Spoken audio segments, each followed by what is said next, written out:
Nintendo's like, we'll get a cool little cartoon plumber guy, pretty simple design, very accessible.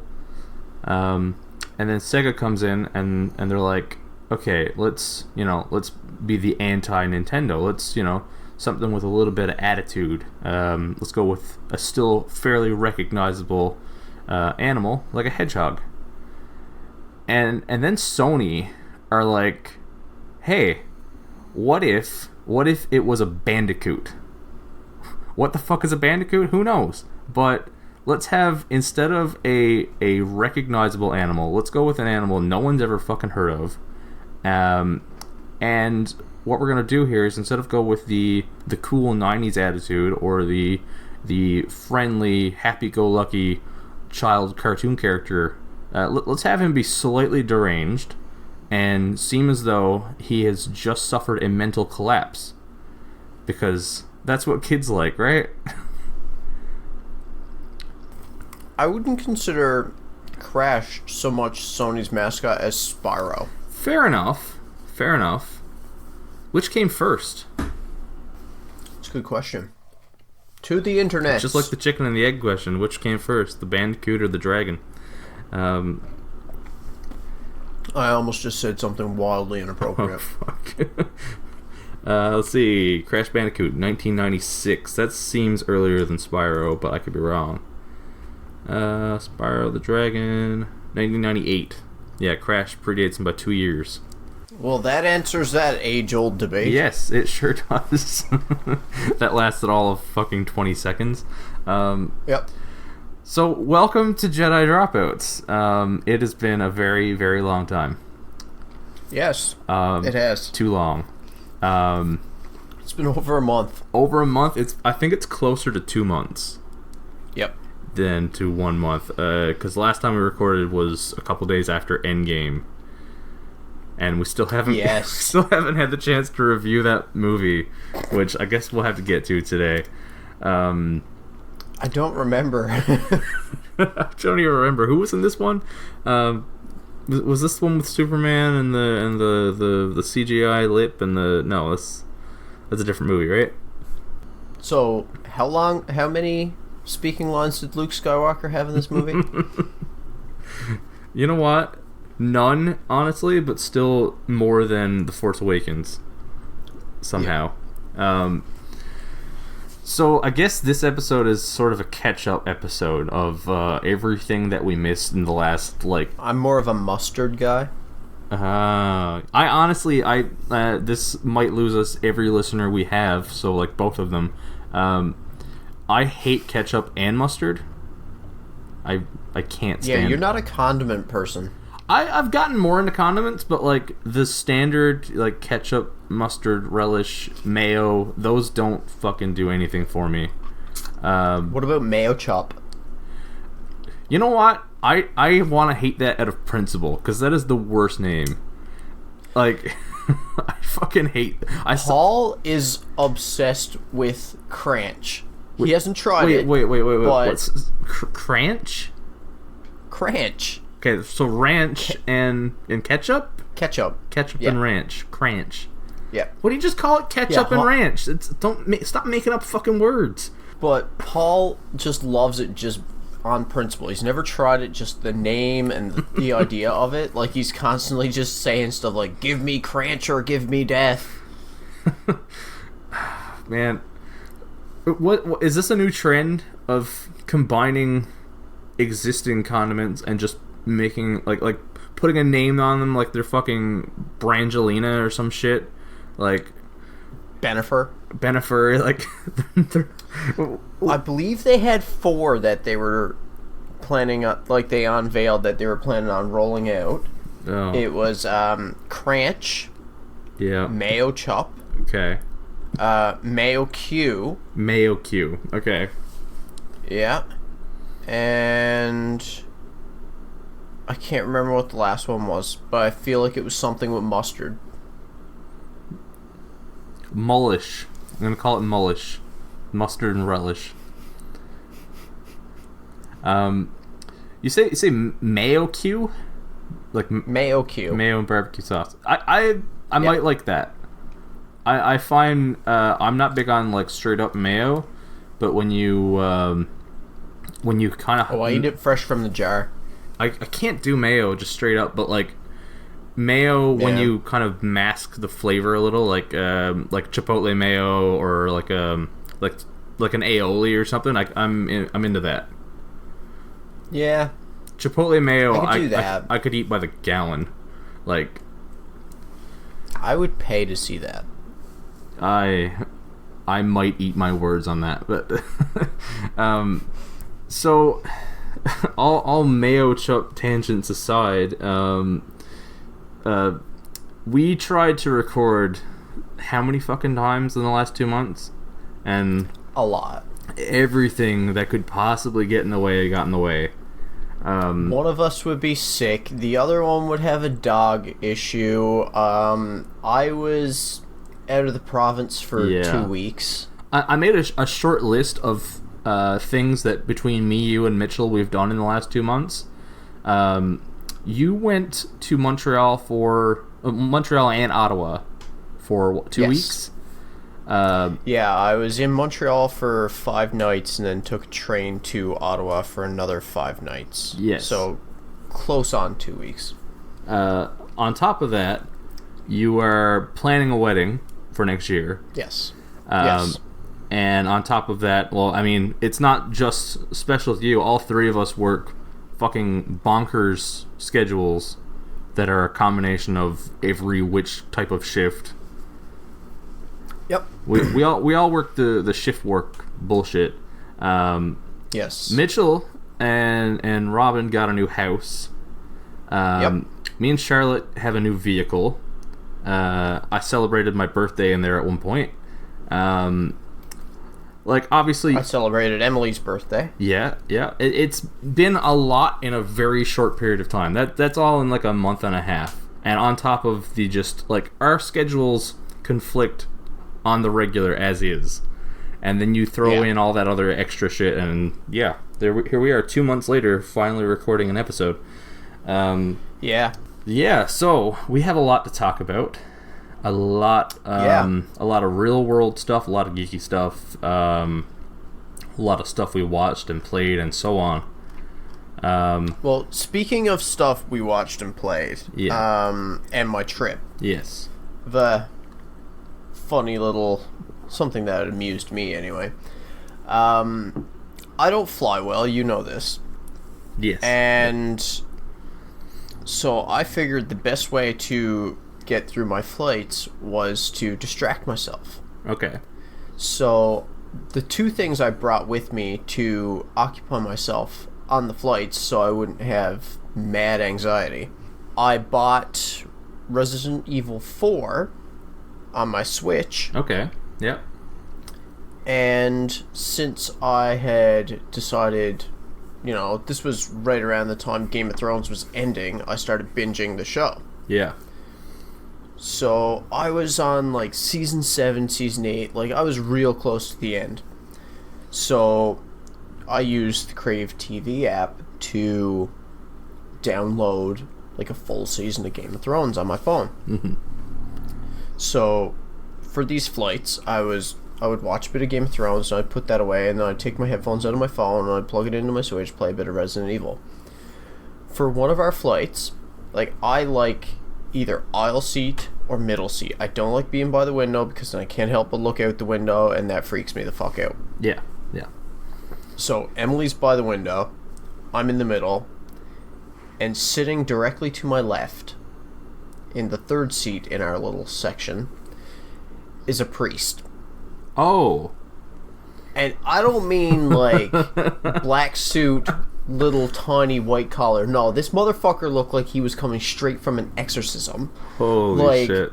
Long black robes with a necklace with a cross on it that came down to his belly button. Oh, like straight up rosary beads, or? Oh yeah. This is amazing. Like this dude looked straight out of The Exorcism. Oh my god. And I'm sat like shoulder to shoulder with this guy.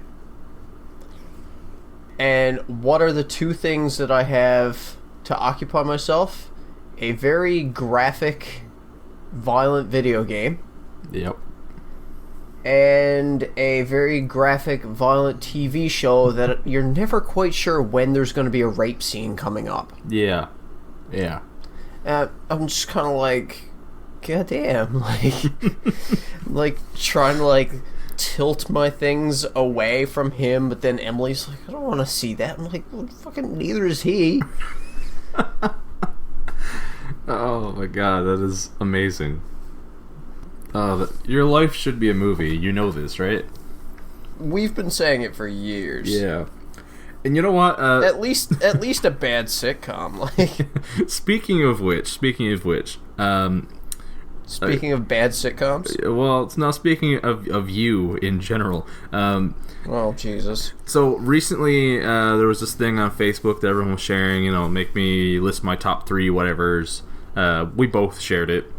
This is the unredacted version? Yeah. Okay, so Matt Pike wanted to know my top 3, what was it? I can't remember how he phrased it. Most ridiculous things that you've ever said. Yes. So, I'm going to do a... I'm kind of terrified No. of this. No. I'm going to do a variation of it. I'm going to do a variation. Because to remember the actual, like, most ridiculous shit you've ever said, I can't. I cannot recall... Because there is stuff that I've heard you say that had basically an entire room either crying of laughter or in absolute disgust for like half an hour. So the variation that I'm going to do here is top 3 most ridiculous James Moss pickup lines. And I feel like you might know exactly where this is going. I got a fair idea. Yeah, there are three that I feel I've never heard anyone else say, and I mean, maybe I could be wrong, maybe you heard this somewhere else, but I've only ever heard you say, and I feel like they are iconic.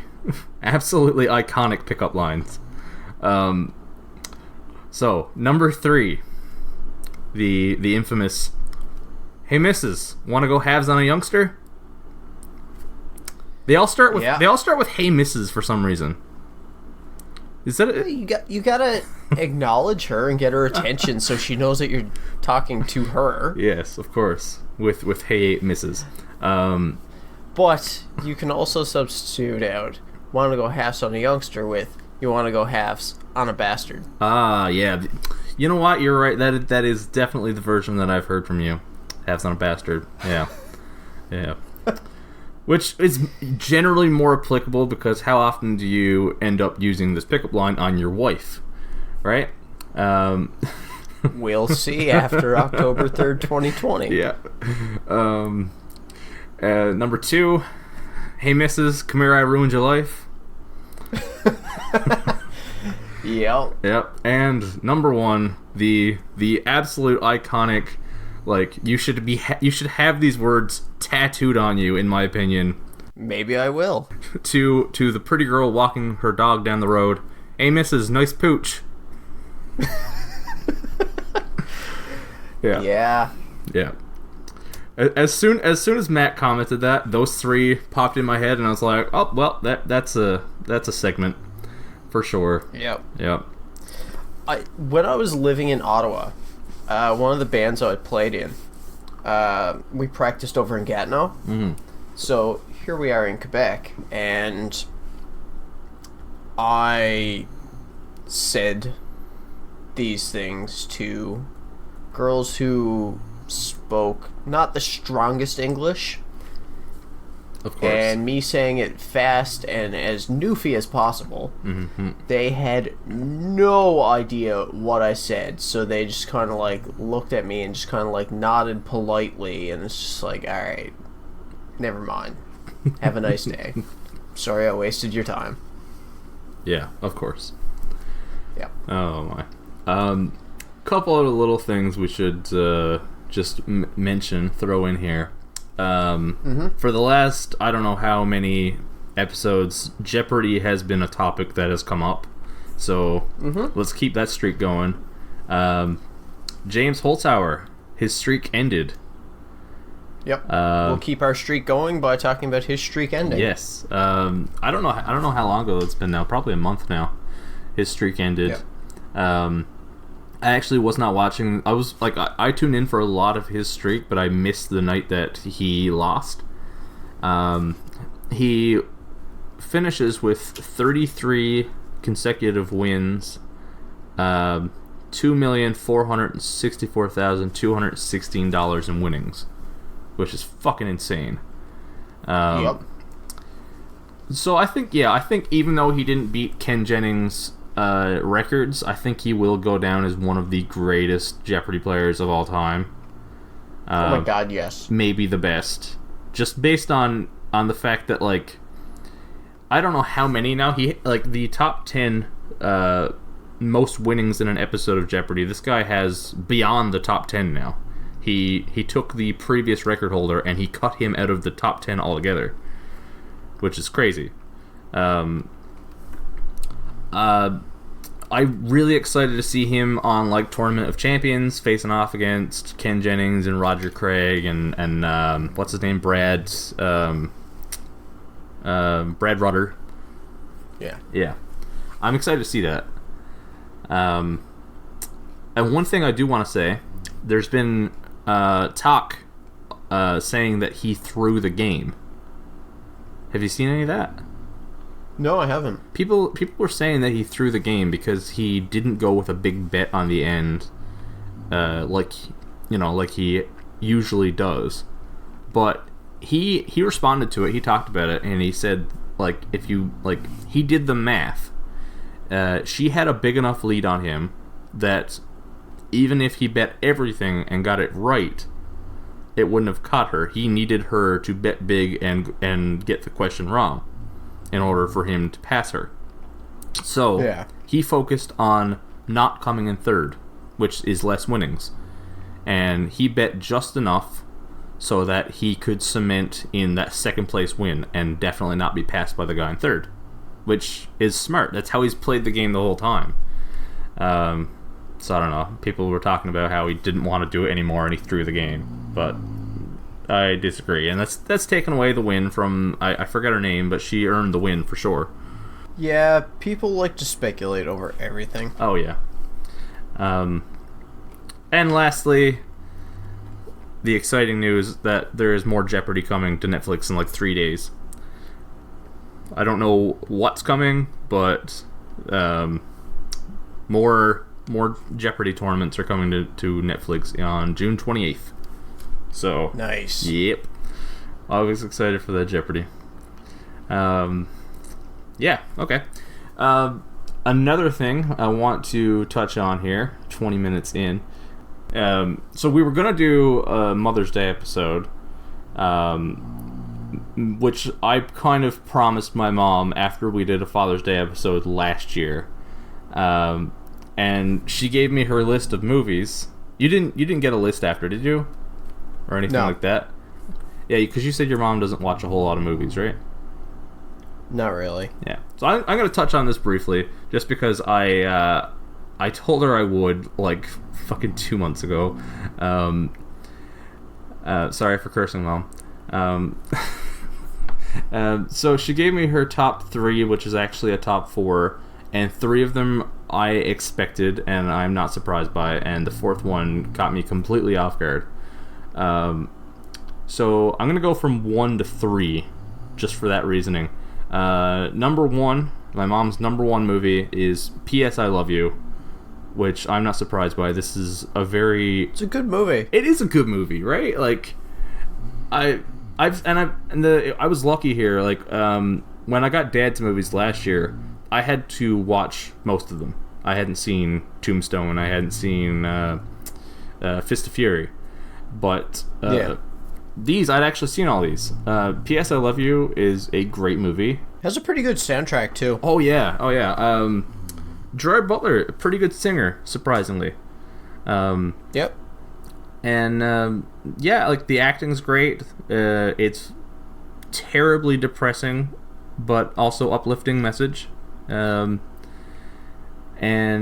you've got let's see, Gerard Butler, Jennifer Garner, and Jeffrey Dean Morgan, right?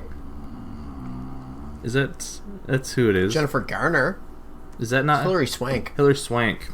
I've gotten those two mixed up in the past. Yeah, it is Hilary Swank. You're right. Jeffrey Dean Morgan is in it. Mm-hmm. Lisa Kudrow's in it. Yes, that's right. That's right. Yep. They actually have a Flogging Molly song on the soundtrack too. Which song is it? Is it? If I Ever Leave This World Yeah, Alive. that's what I was thinking. Yeah. Which is a fantastic song. And it's pretty much the only time in the last 10 years I've ever actually enjoyed hearing Galway Girl. Yeah, real good use of that song. Yeah, as opposed to dudes playing it at open mics, every single open mic here in Corner Brook to try and get laid. Yeah. I wonder. Yeah. I bet you that works out. Yeah. As opposed to Jeffrey Dean Morgan playing it at an open mic in a movie to try and get laid. Yeah. Which somehow, I guess the difference being that those guys at open mic aren't Jeffrey Dean Morgan. Right? Yeah. So They're Thomas Wayne. So her number 2 movie, not a movie I'm the biggest fan of, Mamma Mia. Have you seen Mamma Mia? It was on cable the other night while I was working, so I saw bits and pieces of it because it was on NTV. Okay, yeah. And certain people just have NTV on, they'll watch the news, and then whatever's on will just be on. Mm-hmm. And so, every, second or third room I would go into at work would have Mamma Mia on, and so I would just catch, little snippets of it here and there. Okay. Did you... And thankfully, it was not a very interesting movie, so it did not distract me from my job. Did you catch young Howard Stark in there? As the I did not. Yeah, he's the love interest of Amanda Seyfried's character, Dominic Cooper, aka the main character from Preacher. He's very babyface and unrecognizable in this movie. The high points I will say about it, Meryl Streep, I don't think she's ever done a bad job in anything. I don't think I've ever watched a movie and been like, man, Meryl Streep could be better. Yeah. Because she's really just one of the greatest actresses ever. Yep. And honestly, I think the biggest thing that bothers me watching Mamma Mia is that all 3 of those guys playing the dads, Pierce Brosnan, was it Stellan Skarsgård and Colin Firth? I think so. I love all 3 of their acting, but they really can't sing. Nah. Pierce Brosnan might be one of the worst singers I've ever heard in my life. It is so painful. And I think that when I say I don't like Mamma Mia, a lot of the reaction is, oh, well, you just don't like ABBA music. I love ABBA music, and that's why I don't like the movie, because it doesn't do it justice. Pierce Brosnan trying to sing ABBA is, oh god, just don't do it. But that's honestly the only part of the movie where I'm like, oh, I hate this. The rest of the movie, it's I'd sit down and watch it, sure. It's just not really my cup of tea. And the last 2 tied for 3. She couldn't pick one. Unsurprisingly, Grease, which Grease is an absolute classic. Yep. Love it. You got peak John Travolta in there. You got Olivia Newton-John. You have a great soundtrack. Sandy. Yes, exactly. Have you seen the College Humor bit about Summer Lovin'? No. And it's making fun of that really sketchy. What's the guy's name? Fuck. The dude who's peeking up skirts. Yeah. He's like the best friend, but he's an absolute douchebag. Kaneki. Yeah. So College Humor does this bit, and it's, summer lovin'. Yeah, they do the whole bit, and then instead of the guys asking, like, because in the actual lyrics of the song, there's some questionable stuff, like, did she put up a fight? It's like, Yeah. But the guy playing Kaneki in this College Humor bit is like, did you slip her a pill, and like all this awful shit, and they like straight up stop the song, like, whoa, what happened? What are you talking about, dude? Anyway, I highly recommend it. It's one of my favorite College Humor videos. But yeah, Kaneki is questionable, but the movie's really good. If you don't think too much about some of the stuff that's going on in the background, because like Rizzo and Kaneki's relationship is terrible. But yeah, I mean, Grease is a classic. I don't know what else to say about it. And this is where I was caught off guard when Mom's listing her favorite movies. Like, P.S. I love you, Mamma Mia, Grease, sure, I got all that. And then she says, The Goonies. Really? Yeah, apparently The Goonies is potentially a top 3 movie for my mom. And this is the first time I've ever heard her say the word Goonies in my life. And like, Goonies is very much up the alley of something we would talk about on this podcast. It's, it's a 80s throwback adventure, almost into sci-fi territory kind of movie. It's it's of the genre of kids on bikes. It's a classic, and I rewatched it like last month, and it's just a lot of fun. You got a lot of actors like way ahead of their time: Josh Brolin and Sean Astin, and Corey Feldman. Corey Feldman like absolutely peaked in the 80s, though, right? Oh my God, yes. Because like Goonies, Stand By Me, what's the Friday the 13th Part 4 was it he was in? Yes, it was Part 4. Yeah, like these are like peak Corey Feldman movies for me.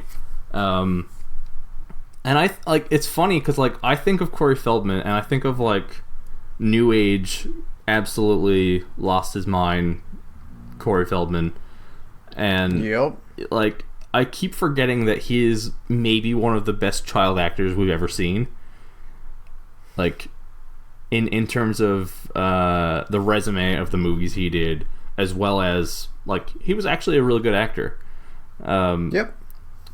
But anyway, yeah, Goonies is a absolute classic, like one of the best 80s movies. Chunk and Sloth and all that. I mean, Chunk, some of the Chunk stuff is a little questionable, but whatever.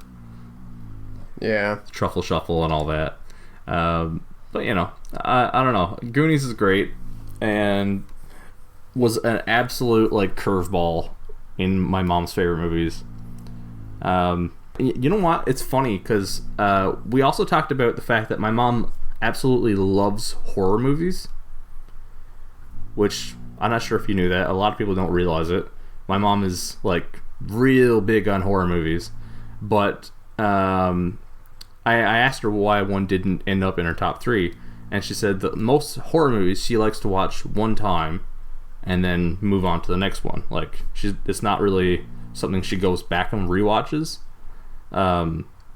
But if she had to pick a favorite, it would be Silence of the Lambs, which, solid pick. Amazing. Yeah, right? Hannibal Lecter is an icon. I'm using the iconic a lot, but like, I mean, Grease, Goonies, Silence of the Lambs, I don't think I'm wrong here.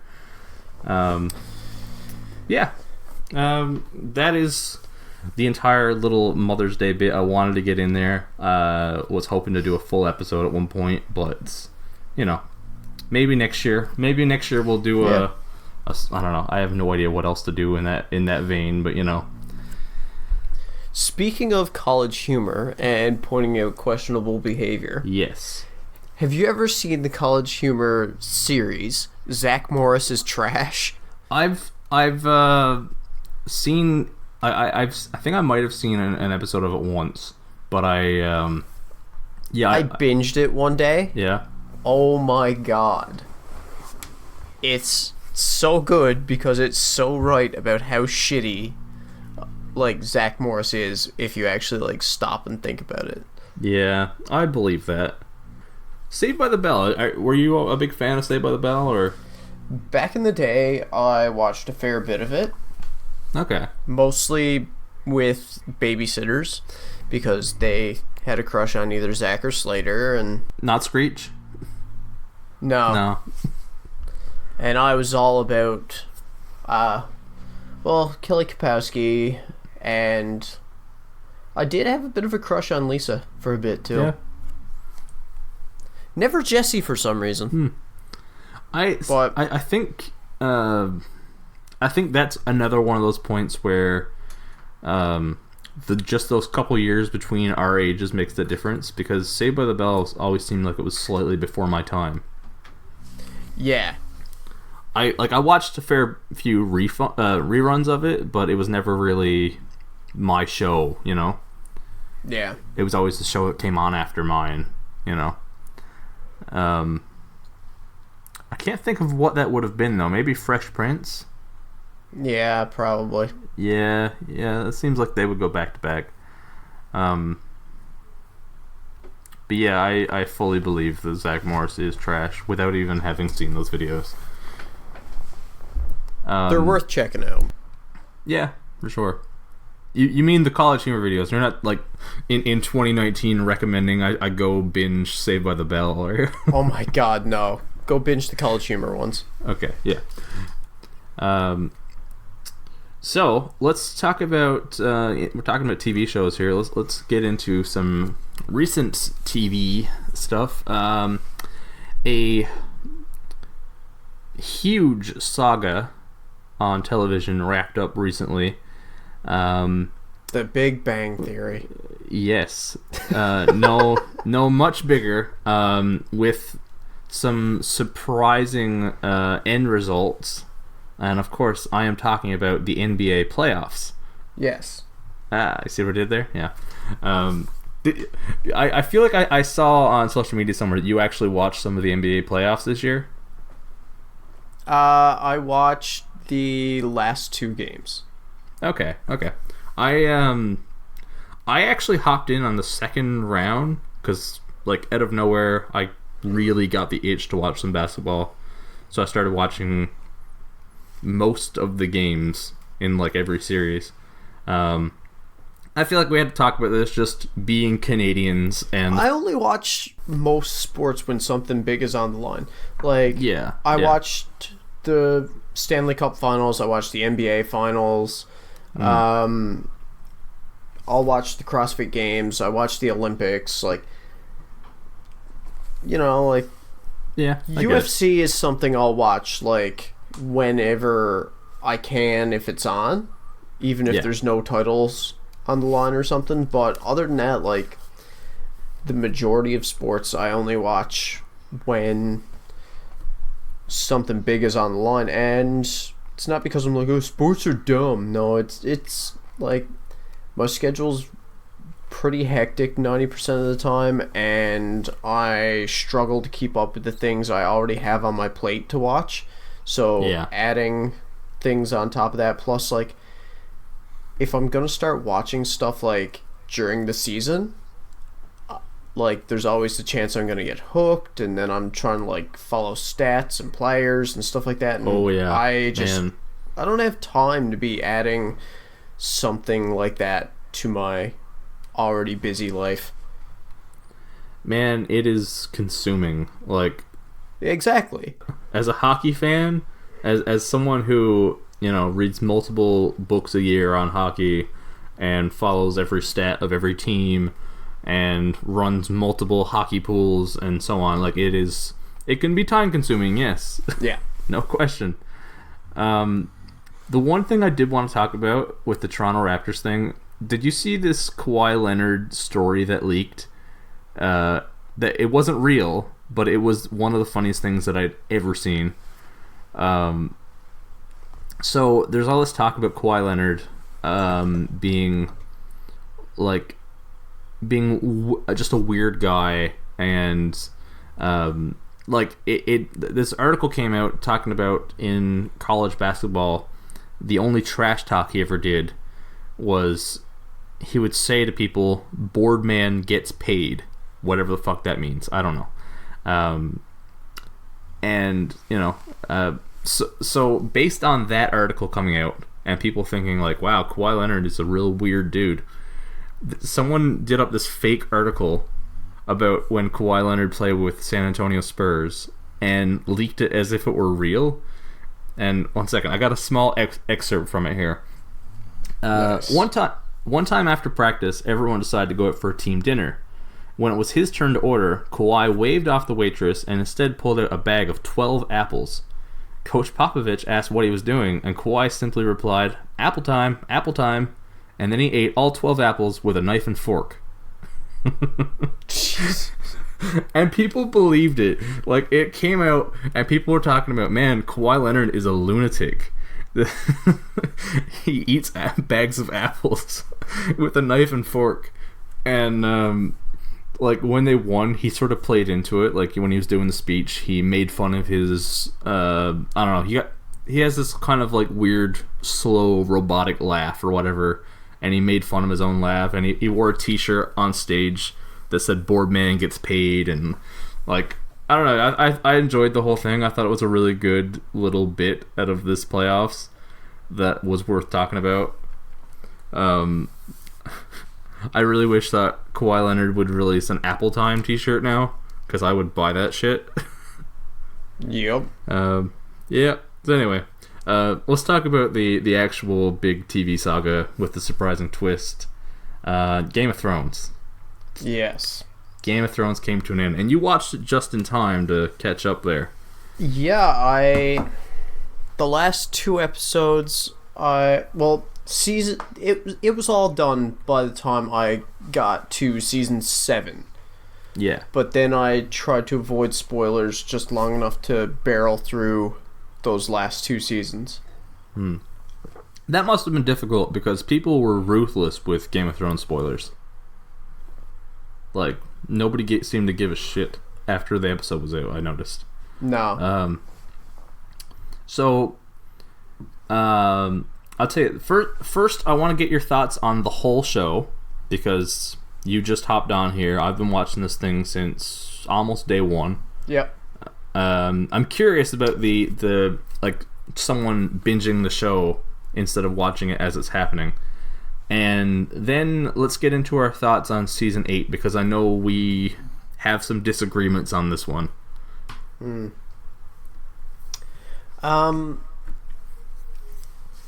Honestly, my biggest thought on Game of Thrones as a whole was Dynasty Warriors.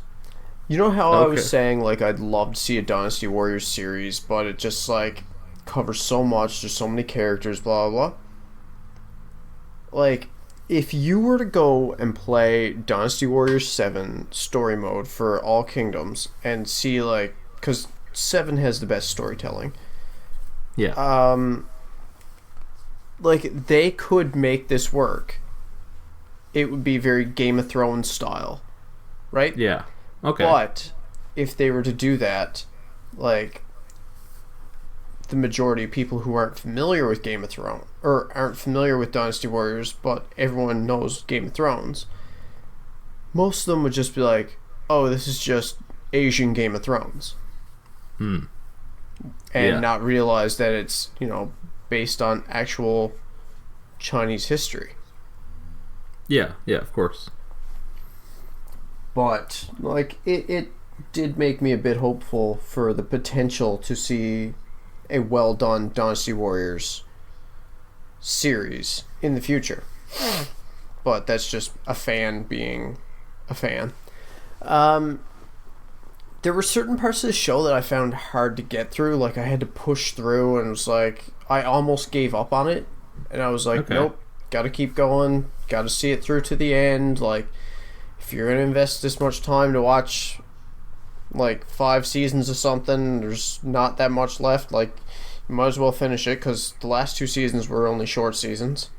Yeah, they were. So I was like, all right, you gotta push through, and I'm glad I pushed through for a few episodes that were there. Like, there were a few episodes, like Battle of the Bastards, that, fantastic episodes. I love them. But there were other episodes that I just found so painful and tedious to get through. Yeah, I agree with that. I'm glad that I was rooting for the characters I was rooting for. Like Arya. Oh, we should maybe throw in here a spoiler warning, I guess. Yeah. Yeah, well, spoiler warning if you haven't caught up with Game of Thrones and you don't want it to be spoiled, then Okay, go ahead. But like,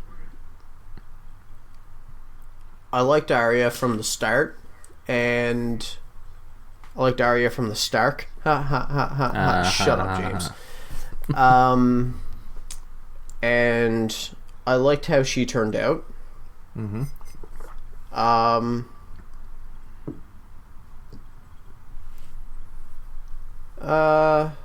The Hound definitely grew on me. I liked Hodor, but like his death scene thing, like the way it played out and the way it was shot and everything, like it didn't hit me emotionally. Really? Yeah, I was just kind of like, oh, this is happening. Okay. That's All right. surprising. That's like one of the that's one of what's considered to be the saddest deaths in the show. Yeah, and it had no effect on me. But then again, I don't think any of the deaths in that show affected me. Really? Okay. Yeah, I like, when people were dying in the show, I was either like, oh, thank God, or I was very Brandon Stark about it. It's just like, what happens, happens. Yeah. I'm the three-eyed raven. I love weird, awkward Bran from the last season, and how he goes full three-eyed raven and just like it's just sitting around weirding people out for a whole season. He just becomes Jarvis. Yeah, pretty much. It's like the rest of the Avengers are like getting emotional, being like, we have to do this. He's just like, logically, no. Yeah. Drop some knowledge on you. And they're just like, fuck off. But, like, the closer to the end of the show, like, the less. Like, even before she went full Cersei, I didn't like Daenerys as much. Like, early in the show, I was hardcore rooting for her. And then, like, each season, I would just like her less and less. Yeah. And then when, like, she went full Cersei, it's just like, you could have had her, like, make that heel turn and, like, go a bit tyrannical without also making her fuck her brother. Well, her nephew. Yeah, well, either way, it was still incest. Yeah. And it was just like, wait, no. Nephew or brother? Because he would have been the heir to the throne. Yeah, because the Mad King had 3 children. Yeah.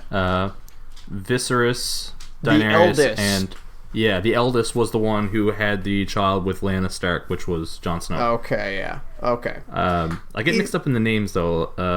Aegon. Yeah. Yeah. Anyway. Either way, like, even when she knew, like, hey, Jon Stark's my family, he's my blood, he's my boyfriend. Like, yeah. You know, like, they, like, was that part necessary? Like, I kind of get, like, you know, she spends all this time with her and Cersei, like, hating each other and everything like that, and then she's, like, becoming more and more like Cersei. But then, like, to make it full-blown, like, the person who we've been like, oh, she fucks her brother the whole show, and now, like, oh, this one's also fucking her family. It's like, why? Like, really, was that necessary? Yeah. And that just kind of bugged me a lot. Like, I don't know. Like, the twist of, John's heritage was interesting. And they ruined that part of the plot for me by, adding that incest element there, too. Fair enough. Like, if, like, they had almost done it, but then, like, had, like, a Luke and Leia moment, where it's like, oh, kissed on the cheek, and, like, maybe a small kiss on the lips, but never had sex because you find out your brother and sister, or your cousins, or your nieces and nephews, whatever, like, Yeah. like, that would have been better for me. That would have been much more interesting, but, like, having them shack up and then, like, realize that they're related and then continue to be smitten with each other, taking pages straight out of the Cersei and Jaime handbook, I wasn't a fan of that at all.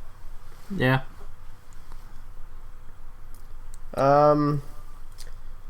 Tyrion, I liked from beginning to end. Yep. He Absolutely. was definitely one of the more interesting characters. Yeah. Jaime Lannister grew on me a lot, and then he would do something stupid, and I'd just kind of, like, start to lose faith in him again, and then he would kind of redeem himself a little bit, and I don't know. It was very hot and cold with Jaime for me. That's one of the things I liked about this show. Insofar as... And a lot of it pissed people off in the last season with the Daenerys stuff, the Cersei stuff, the Jaime stuff. But I like that the show is kind of like, they're in real life there are no such thing as or there it is possible to have a gray person, like someone who shows elements of being good and elements of being bad, and it to be perfectly good or perfectly bad is not really an inherently human trait. You know what I mean? I kind of like that. Like, I really, really like what they did with Cersei in the end, where they had you rooting against her and you really want a satisfying death, and then instead they flip it over and they make you feel bad for her in the end, because they show that, yeah, she was an absolute tyrant, but she is still a human being. And they show her dying in a basement, fearing for her life. Yeah. I like some of the twists that they did there in the last season. I know a lot of people hated this, and I don't know. I think a lot of it, like, I'm not saying that I am right and the season was good and everyone else is wrong. What I'm saying is that I feel like a lot of the hate that came for this season came from a place of people not getting what they wanted.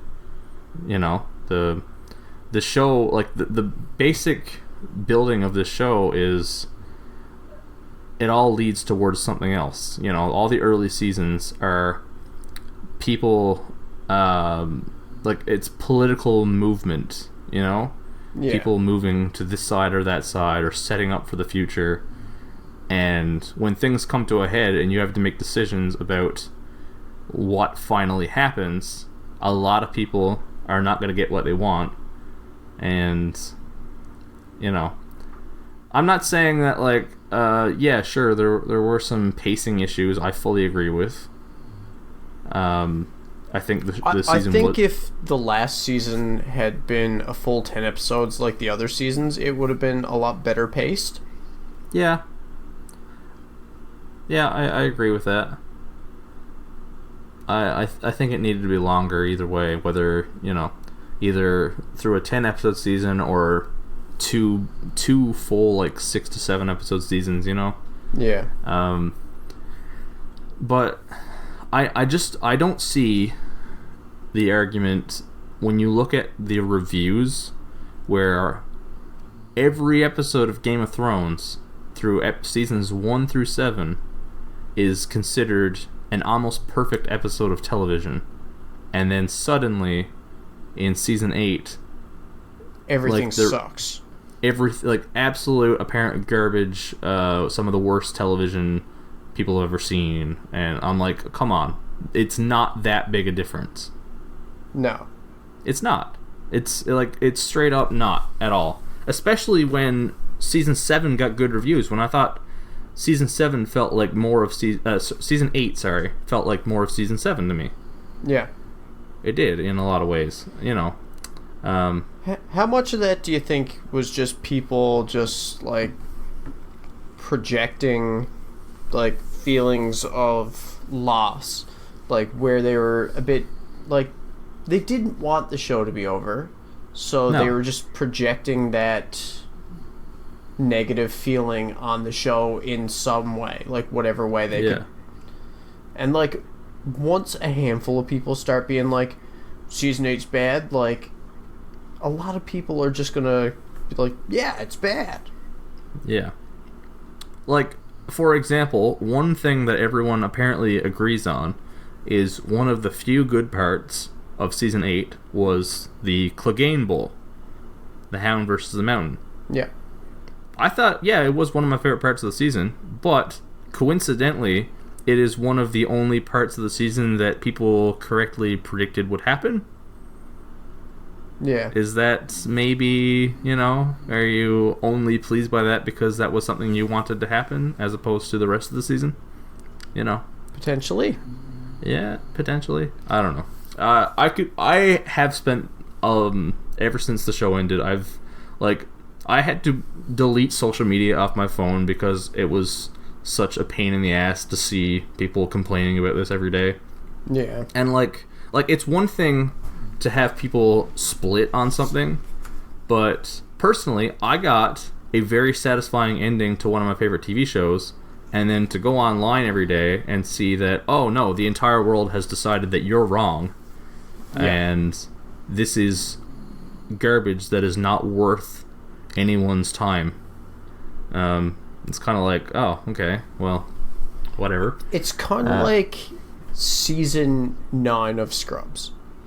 Like, you watch season 9 without ever watching any other episode of Scrubs.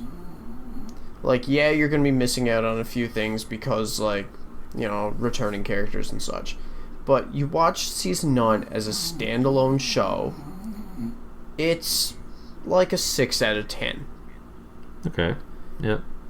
But as a 9th season of Scrubs, after watching the whole series and like picking up with Lucy immediately after like the big emotional ending, like the last episode of season 8 for Scrubs, like during the credits was doing that thing where it like shows all the behind the scenes things of like the actors and directors like hugging and like saying goodbye and stuff like that, and it was real emotional. And then there's a 9th season all of a sudden.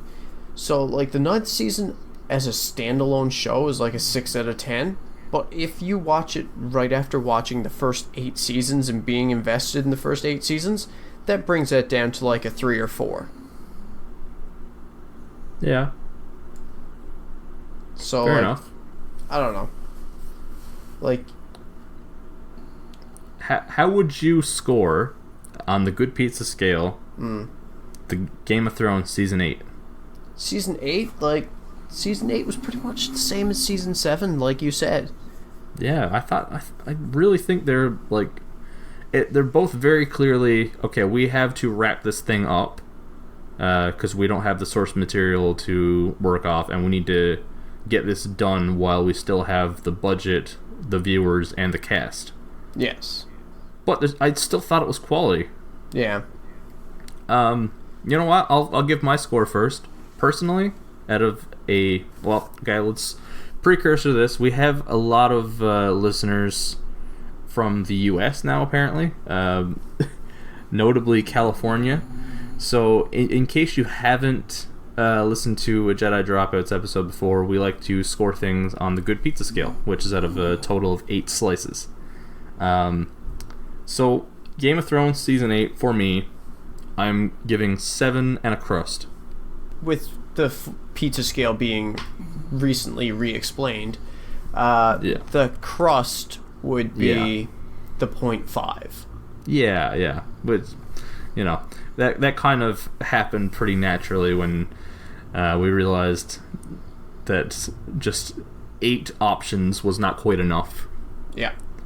So yeah, I go with 7 and a crust. It's not perfect. There are things I would change, but I am totally satisfied as a viewer of Game of Thrones. And honestly, the only thing I would change is not that I would change any of the decisions they made. I would just change the pacing. That's it. It needed a little more time to work these stories up. In my opinion, Yeah. You know. As someone who thought that the show as a whole was just, it was good but didn't live up to the hype. Like, I think that's part of my problem too, is like where I didn't watch any of it until it was pretty much almost over, and I'd just seen so many people raving about how it's like the best show ever. It just didn't live up to my expectations. Like, everyone had this bar set so high for it that it just couldn't reach that for me. Nothing could, right? Like the hype with Game of Thrones is, exactly. You know, like if I had started watching it when it started coming out, like if I had followed it all those years like most people did, then maybe I'd feel differently about it. Yeah. But for me, it just didn't live up to the hype. For me, the viewing experience of Game of Thrones was kind of essential to how I enjoyed it. Like, binging Game of Thrones for me, I don't think would be quite as satisfying as the wait and the theorizing about what's going to happen with this character and that. Like, I watched the first season just before season 2 premiered, and then I rewatched the first 3 seasons, I guess, when Charlotte started watching. And from then on, it was, you know, every time a new episode came out, we watched it together. We've been watching it together for however many years, you know, it's 20, it's like 6 years. And the viewing experience of like, okay, we get another hour of this TV show, we get another hour into the lives of these characters, that was a big part of what hooked me. You know what I mean? And I don't know, I think we might be at the end of watching television in that way. Yeah. And I don't know. I'd be curious to like. It's hard to say too. Like I'd like to know if, you know, if I had the viewing experience that you had of, you know, hopping on this show right on the end and binging it all. Would I like it less? Would I like it more? Who knows, right? I saw a meme of The Simpsons, and it was just like, because there was one episode, it was like, the mayor of Springfield was like, I don't know, let's say Mo. Oh, yeah. And it was like, and the new king of Westeros was, let's say, I don't know, Mo. And I thought that was kind of funny. Yeah, it is funny. Yeah. There was one part where I was kind of like, like, when Dentine Darth Maul resurrected that dragon that he killed. Mm-hmm. Dentine Darth Maul. Jesus Christ. I like that. It's good. And it opened its eyes, and its eyes were blue. All I could think was fucking Yu-Gi-Oh quotes. Oh? Like Seto Kaiba, like, my blue-eyed white dragon. See, I have no idea what you're talking about here again, because I know literally nothing about Yu-Gi-Oh! How have you and Mitchell been doing Final Form for like over a year now and haven't touched on Yu-Gi-Oh? Because no one asked us to, and no one's made me watch Yu-Gi-Oh, so I'm not going to be the one to recommend it. Well, there's my official request put in. Okay. Unless you edit me saying that out of this episode. I might just cut you saying that. But then there's no proof. But honestly, as far as anime goes, it is a bit cheesy, but like the first couple seasons of Yu-Gi-Oh aren't the worst anime I've ever seen. Fair enough. Okay. I guess that's going to be added to the list. I mean, it has all those like spin-offs, like kind of Digimon had and everything like that, but I don't know. Apparently the newer seasons of the Pokemon anime are like better than older stuff. Yeah, I've heard stuff about the new Pokemon as well.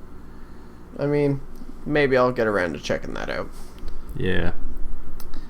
You got anything else to touch on with Game of Thrones here? Like, I could go forever on Game of Thrones, but we have other stuff to talk about too. Not really. I mean, I kind of just like the best review I can give of it is like it was a good show, but it didn't live up to the hype. Yeah. In my mind. Like, yeah. I finished it just because I had invested so much time in getting caught up that I was like, well, it'd be stupid not to finish it. Like, make the rest of that time a waste. And I'm glad I stuck with it for, like, the Battle of the Bastards was probably my favorite episode. Battle of the Bastards is a phenomenal episode, I will admit. Yeah. I thought the Battle of Winterfell in Season 8 was at least near that level. I love that episode. That episode was alright. It wasn't as good as Battle of the Bastards. Okay.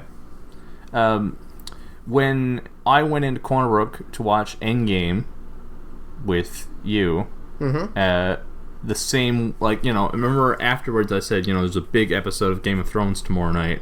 Yep. It was the Battle of Winterfell. And nice. Yeah, we sat down. We didn't have enough time to watch it before I left to go to work. So I got to work and I was having trouble with the Wi-Fi, and I had like an hour of this episode to watch, and I have never felt so stressed out and wound up about the affairs of fictional characters in my life as watching that episode. I was just edge of my seat, like, do not fucking kill some of these characters. Don't you do it. Yeah. Anyway, I'm gonna go back down the rabbit hole on that one. I'm glad how that episode ended. Yeah. Oh yeah. I'm glad the person who did the thing was the person that did the thing. Yep. I'm just picturing a Game of Thrones poster with like the critics' reviews and the quotes. And I'm glad the person that did the thing was the one to do the thing. James Moss. Yeah. Jedi Dropouts. 2 stars. Yeah. So, you want to get into some other recent TV shows, movies? Let's do it. Yeah, I got one TV show and a movie that I watched that I'd like to at least briefly mention. Good Omens on Amazon Prime. This is an adaptation of a Neil Gaiman and Terry Pratchett novel. I'm petitioning Netflix to cancel an Amazon Prime I show. know. It's fucking insane. Did you see Amazon? I don't want to misquote here. I'm pretty sure Amazon responded to it. 1 second. Amazon, Netflix. Yeah, here it is. So Netflix. Okay, so Amazon Prime released Good Omens. People got offended by some of the Christian imagery in it, I suppose. It's pretty blasphemous, and they petitioned for Netflix to cancel the show that was not their show. Netflix responded on Twitter and said, "Okay, we promised not to make any more." And my favorite part, Amazon tweeted and said, "Hey Netflix, we'll cancel Stranger Things if you cancel Good Omens." And I thought that was pretty fun. Yep. But yeah, the show is really, really good. Neil Gaiman and Terry Pratchett novel, one of my favorite books, so I was really hyped for this. I'm a big Neil Gaiman fan, and honestly I think this is maybe his best book. I know it's not really the popular opinion on it, but it's my favorite. They don't adapt it perfectly, like they do stray from the story. They stray from the characters a little bit. But the essence is perfect. The mood of the show is done perfectly. They really nail like Terry Pratchett has this sort of sense of humor. It's almost like Douglas Adams' Hitchhiker's Guide to the Galaxy, that sort of thing. Just this like sarcastic British wit, and they nail Terry Pratchett's humor in the show. And I don't know, the whole cast is really good. John Hamm is in there. He's funny. The main stars, David Tennant and Martin Sheen. Michael Sheen. Michael Sheen. Sorry. Oh yeah, Martin Sheen's the old guy, right, from Apocalypse Now. Charlie Sheen's dad. Yeah. Michael Sheen. My mistake. The way the trailer for it, like one of the little quick teaser trailers for it was shot, I thought Michael Sheen was Simon Pegg. Oh, I could... You know what? They have similar facial shapes. I could see that. The way one of the trailers was shot, I thought that this show was starring Simon Pegg and David Tennant as an angel and as an angel and a demon. And I was just kind of like, say what? That, as fun as that would be, I want Simon Pegg in everything I watch, personally. But, I don't know. I don't think he'd be able to pull off what Michael Sheen did here. I think that out of every TV show, every movie I've watched this year so far, David Tennant and Michael Sheen in Good Omens have the best on-screen chemistry so far. Nice. Like, they play off each other so well. And this is, I think, maybe my favorite thing I've seen David Tennant in so far. He is just playing it, like going straight for the fucking fences with this. Like, the basis of the show and the book are that this angel and devil have a sort of secret friendship.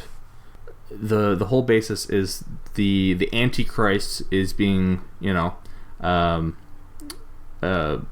put onto Earth to signal the end of mankind and the apocalypse and so on. But they fuck it up.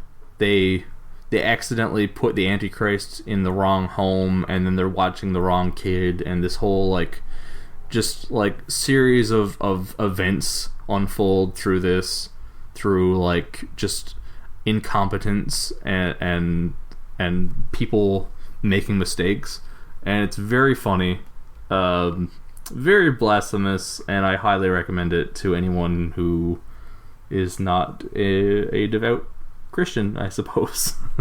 One of the things too that I read that made this boycott call, like the cancellation call, interesting was like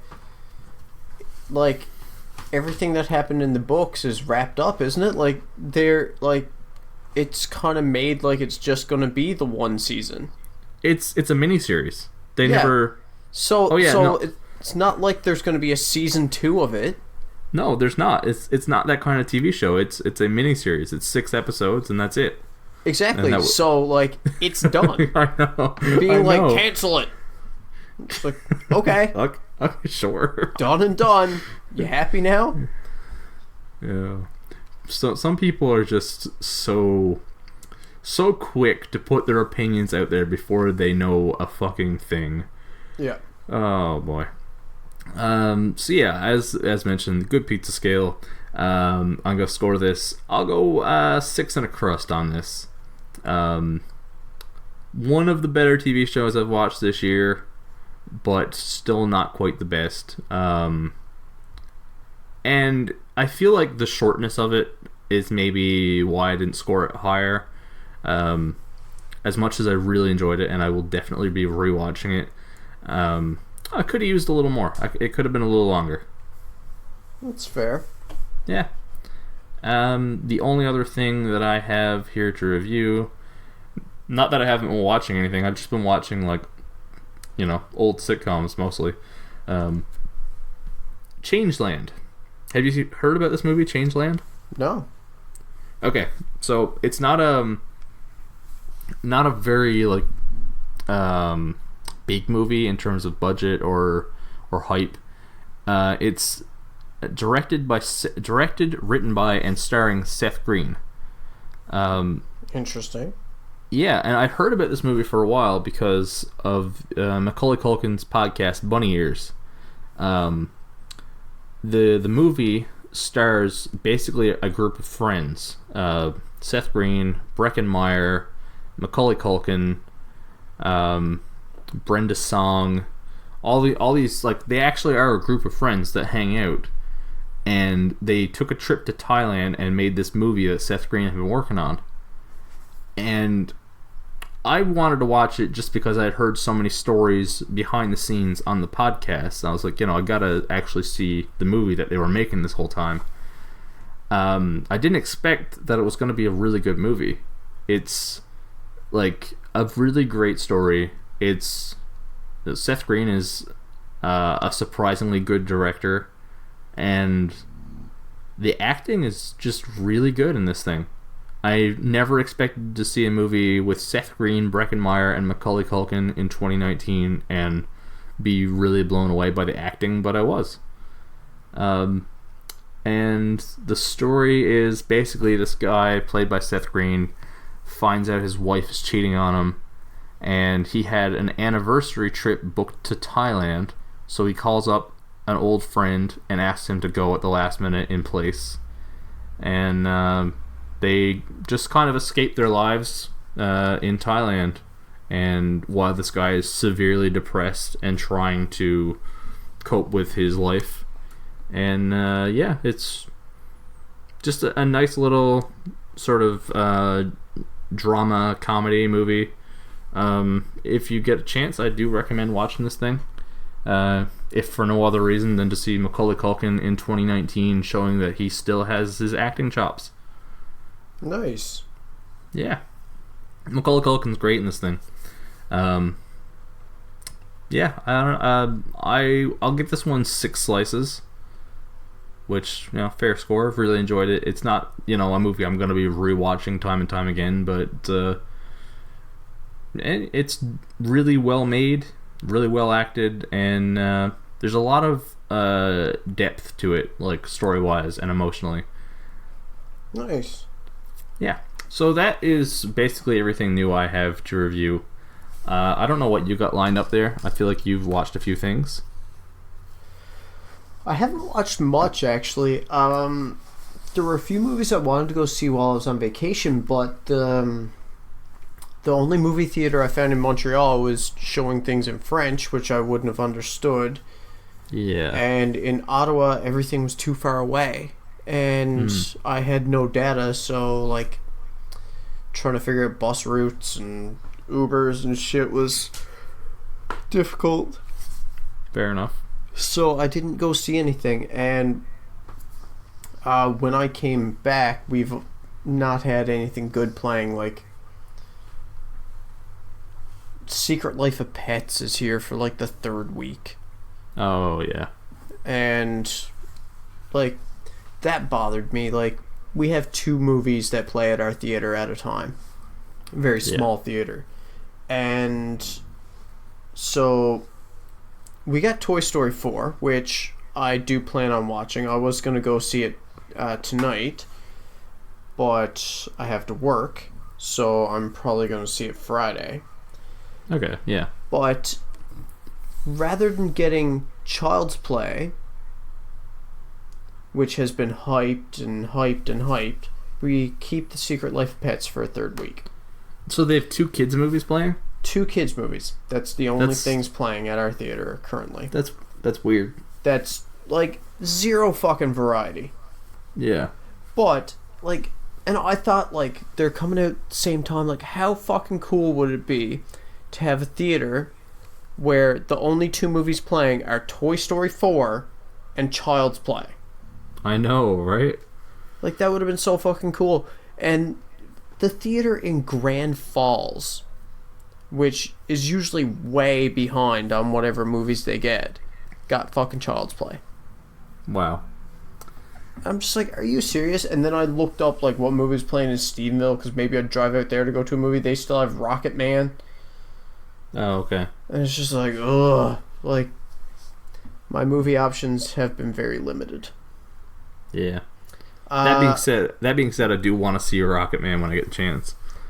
Rocket Man's, like, I don't know. I have a history of being, I don't know. I don't want to say disappointed by biopics, because, like, a lot of the movies that these biopics have been about, like, I'm not the biggest fan of anyway. So, Yeah. like, I'm not as invested. So, like, I'll go see it and I'll be like, okay, this is an alright movie. But, like, there's no, like, moments where I want to, like, jump up out of my seat and be like, yeah!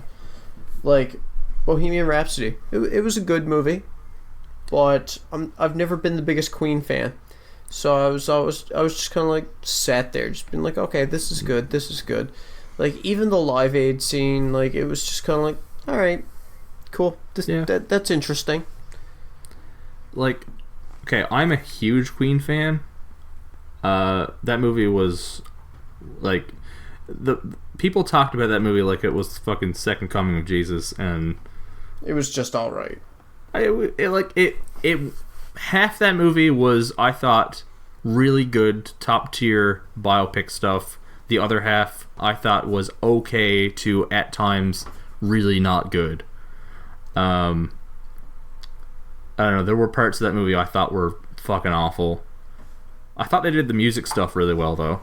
Honestly, we've got biopics for, like, Tupac and Biggie and Freddie Mercury and now Elton John, and we've got, the one from about the Doors is from the 90s, so I won't count that. But, it seems like there's another one recently.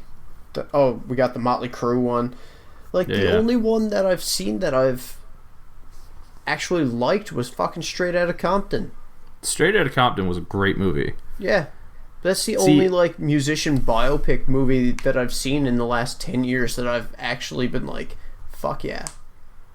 I'm looking forward to Rocket Man because it was screened at the Cannes Film Festival, and the reviews said, like, yeah, one of the best movies that was here this weekend. It was, so, like, not just, popular audience opinion, which can be hit or miss, but critics are saying that they absolutely nailed it with this one. Yeah. And between that and the fact that Taron Egerton is just fucking phenomenal on screen, and I do actually really enjoy Elton John's music, so I'm Elton looking forward John's to music's Rocket Man. okay. I find Taron's a bit, I don't know, I was starting to get on board with him after the second Kingsman movie, and then I saw fucking Robin Hood, and I'm just kind of like, You can't blame that movie on him.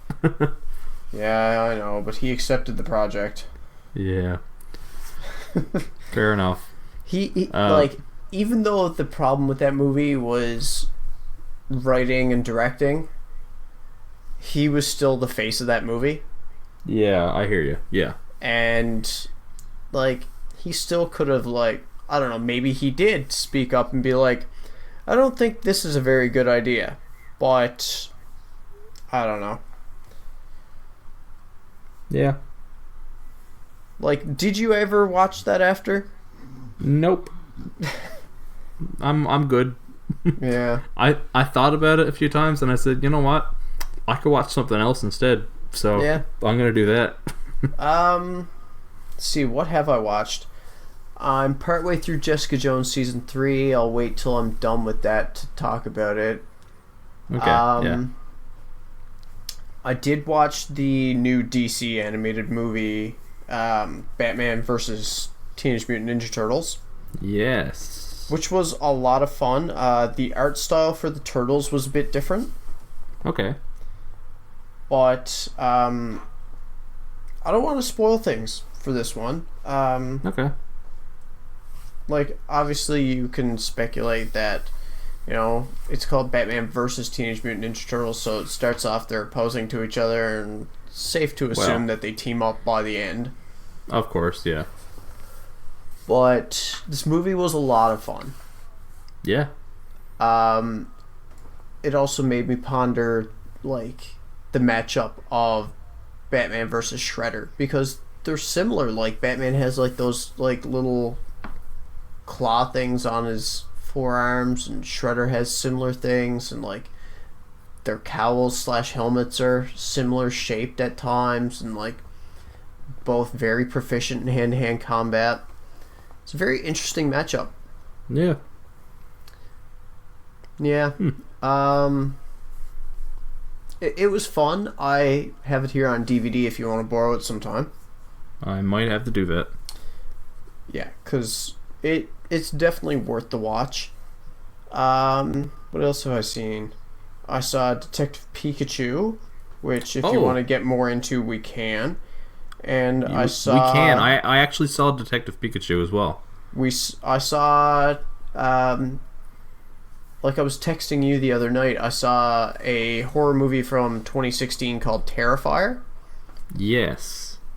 And holy fuck, was it a lot of fun. You've got me convinced. I need to watch it. Yeah, it's on Netflix. Yeah. A lot of it is shot like it's an 80s movie. Nice. Like, it seems like it was made in, like, 1989.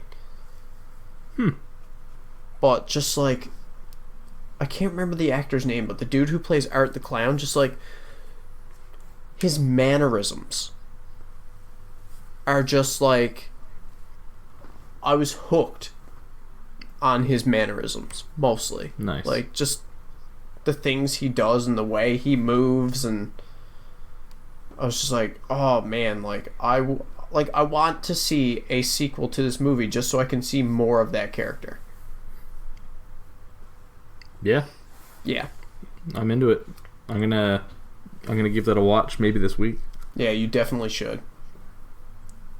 It's not a super long movie either. It's only like an hour 40. I think I looked at it and it was like an hour and 24 minutes. Like, super fucking short. Yeah, like, I watched it on my break at work. It was, like, I don't know if the atmosphere of watching it on break, on night shift, kind of made it even better, but no, I enjoyed it. Yeah, the atmosphere can definitely lend itself. Oh, yeah. There. So do you want to talk about Detective Pikachu for a minute? Yeah, let's do that. We don't need to get into spoiler territory on this one, or we can. There are surprisingly some spoilers for this. Yeah. Overall thoughts? It was fun. I went and saw it twice, Yeah. with two different sets of friends. Mm-hmm. I thought it was fun. The twist in the movie was kind of cool. The twist, plural. There were two big ones near the end there. Yep. One I saw coming from a mile away, though. Yeah? Like, as soon as one thing happened, I was like, I know what's going to happen at the end. Okay, yeah. I feel like I don't know when I caught that, but yeah. I was disappointed that certain Pokemon weren't in the movie, but I understand why they weren't, because of all the time and money it would have taken to render. Like, yeah. I mean, there's over 800 Pokemon. Yeah, exactly. So, like, all the time and money it would have taken to render every Pokemon and do their motion capture and their voices and just, like, everything like that. Like, like, it made sense why they used, like, they had, like, just for the sake of the argument, or, well, the point, we'll just say 20 Pokemon. And they used those 20 Pokemon so frequently throughout the movie. Like, there was a lot of Weaviles, there was a lot of Panchams, there was a lot of, like Snubbles and stuff like that. Yeah, yeah. Like, it made sense why, they did that from, like, a movie-making standpoint. And, like, budgetary reasons and shit like that. Like, that made a lot of sense. There was a lot of Pokemon that I really liked that weren't in the movie. And I was kind of bummed about that. But at the same time, I understood it. Which, also makes sense for the new Pokemon Sword and Shield games coming out. But, yeah. Yeah. That's a topic for another episode. Yeah. I agree. I thought it was a lot of fun. I think this is maybe a good blueprint for other video games being adapted to film. Yeah. Like, just put Ryan Reynolds in it. Yeah, there you go. Instead of just trying to straight up adapt the story one for one, just make your own story that exists in this universe. Yeah. And use the universe to base parts of the story on. I feel like this was one of the better video game movies I've seen, just in that it didn't disrespect the franchise and that universe and its rules, but it didn't really play by them either. You know what I mean? Like, it didn't. Yeah. You didn't have, okay, here's your Pokemon trainer, here's his starter, here's his journey, here's your gym, this whole thing. But it did set up, this guy did want to be a Pokemon trainer at one point. And here's this futuristic world where people and Pokemon coexist, and, it works as a good basis for the story. Yeah, I've really enjoyed it, and I'd love to watch it again. Like, I wouldn't call it the deepest movie. I wouldn't call it, there's, in terms of substance, it's not, the messages are pretty much on the surface here. Yeah. But I don't really have much bad to say about the movie. I don't really have many complaints here. No, I like I said, like, there were Pokemon I wanted to see that I didn't see, and that's my biggest complaint. But like I said, I understand why they weren't there. Yeah. So, I mean, it's not too big of a complaint. Yeah, it's fair. I wanted to see a Rhydon. Or a Crocodile. Yeah, that's fair. Okay, yeah. Or a Houndoom. And those Pokemon weren't there. And it's like, okay, that sucks, but I get it. Yeah, I get it. Yeah. Personally, some of my favorites actually made the cut. Got Bulbasaur, got Gengar. Yeah, I don't know. I'd highly recommend it. I wasn't really prepared for this, but do you want to score it? Yeah, we can. Yeah, I can get a score together pretty quick here, I think. I'm just kind of piecing it together in my head. I think I might give it 5 slices. 5? I think I'd go as high as 6. Yeah, maybe 5 and a crust. It's not something I'm going to be rushing out to buy when it comes out on DVD, but, like, if it ends up on Netflix, like, I'd watch it again. Yeah, I could see this being a movie, like, I have on my Netflix list a lot of movies that are like, okay, I'm not going to be paying attention. Here's, one of my infinitely rewatchable movies. I feel like this is a pretty rewatchable movie. This could end up making the cut for, throwing on and going to bed sort of thing. Yeah, like a background noise while you're doing the dishes type movie. Exactly, yeah. Yeah, I don't know if they're planning on making more of these, but I'd go see those too. I definitely would. Yeah. Yeah, I would stick with somewhere between 5 and a crust to 6 slices. I'm gonna lock it in at 5 and a crust. Okay, yeah, fair enough. So 2 more movie-related things before we move on. This is going to be a long episode, but we had a lot to catch up on. Yep. Some updates to the Matt Reeves Batman movie since we last recorded. Robert Pattinson officially cast as Batman. Yes. So, we talked about this potential before, and I think we covered a lot of it in terms of, the guy has more acting talent than Twilight would let you believe. Yes. And, I need to go watch more of his other stuff. I've heard Good Time and High Life, and there was another one. There's a couple movies in particular that people said he's really good in. The Lost City of Z was the other one, which is apparently Robert Pattinson, Charlie Hunnam, and Tom Holland in like an adventure movie. Wow. So, yeah, I know. That's one I really need to watch. But what's interesting is apparently this movie may delve into the Bat family a little bit and is supposed to feature quite the rogues gallery. So I made a list of the rumors here. The rumor is that the lineup in this movie is going to be Penguin, Riddler, Catwoman, and Firefly. Which Firefly is like a curveball there. I didn't really expect Firefly to be in this movie, but the rumors here. There's a couple rumors that have surfaced in terms of casting. First, Chloe Grace Moretz is being eyed for Catwoman. Wow. I kind of like that. I mean, she pulled off Hit Girl all those years ago, so that'd be interesting. There was a really misleading article that I saw last night.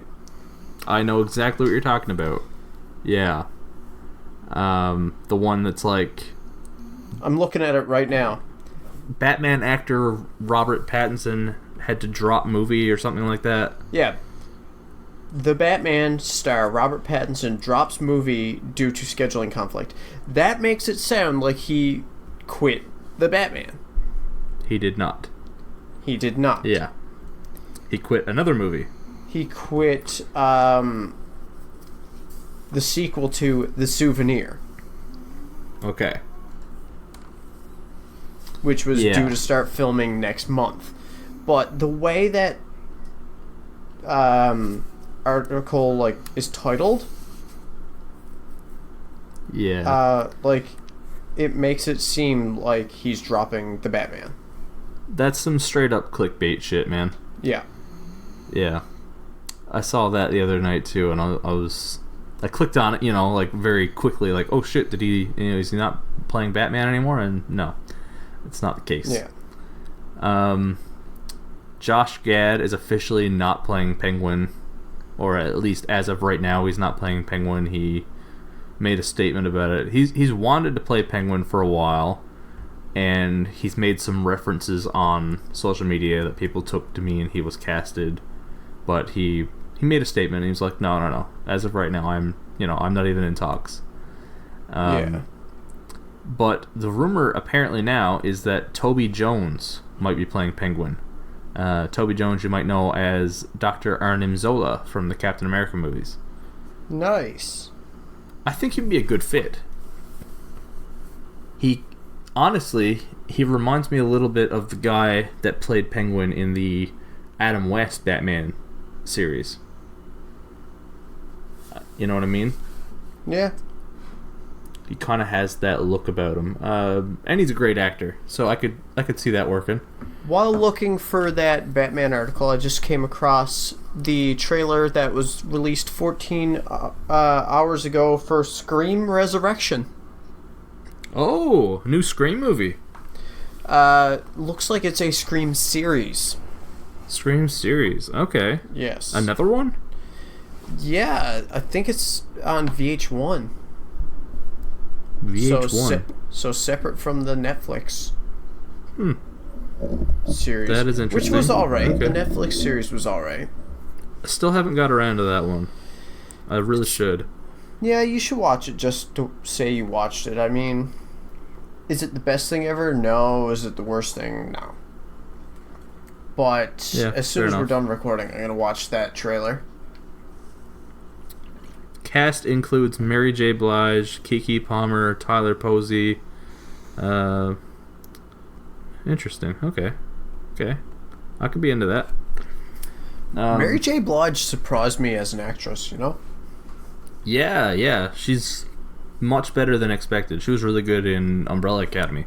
Yeah, she was. She was one of the highlights of that show for me, actually. Yeah. I agree with that. Should also mention Umbrella Academy renewed for season 2. They're starting production on that. I will definitely be watching. I'll watch it. Towards the end of the season, I was getting a bit more with it.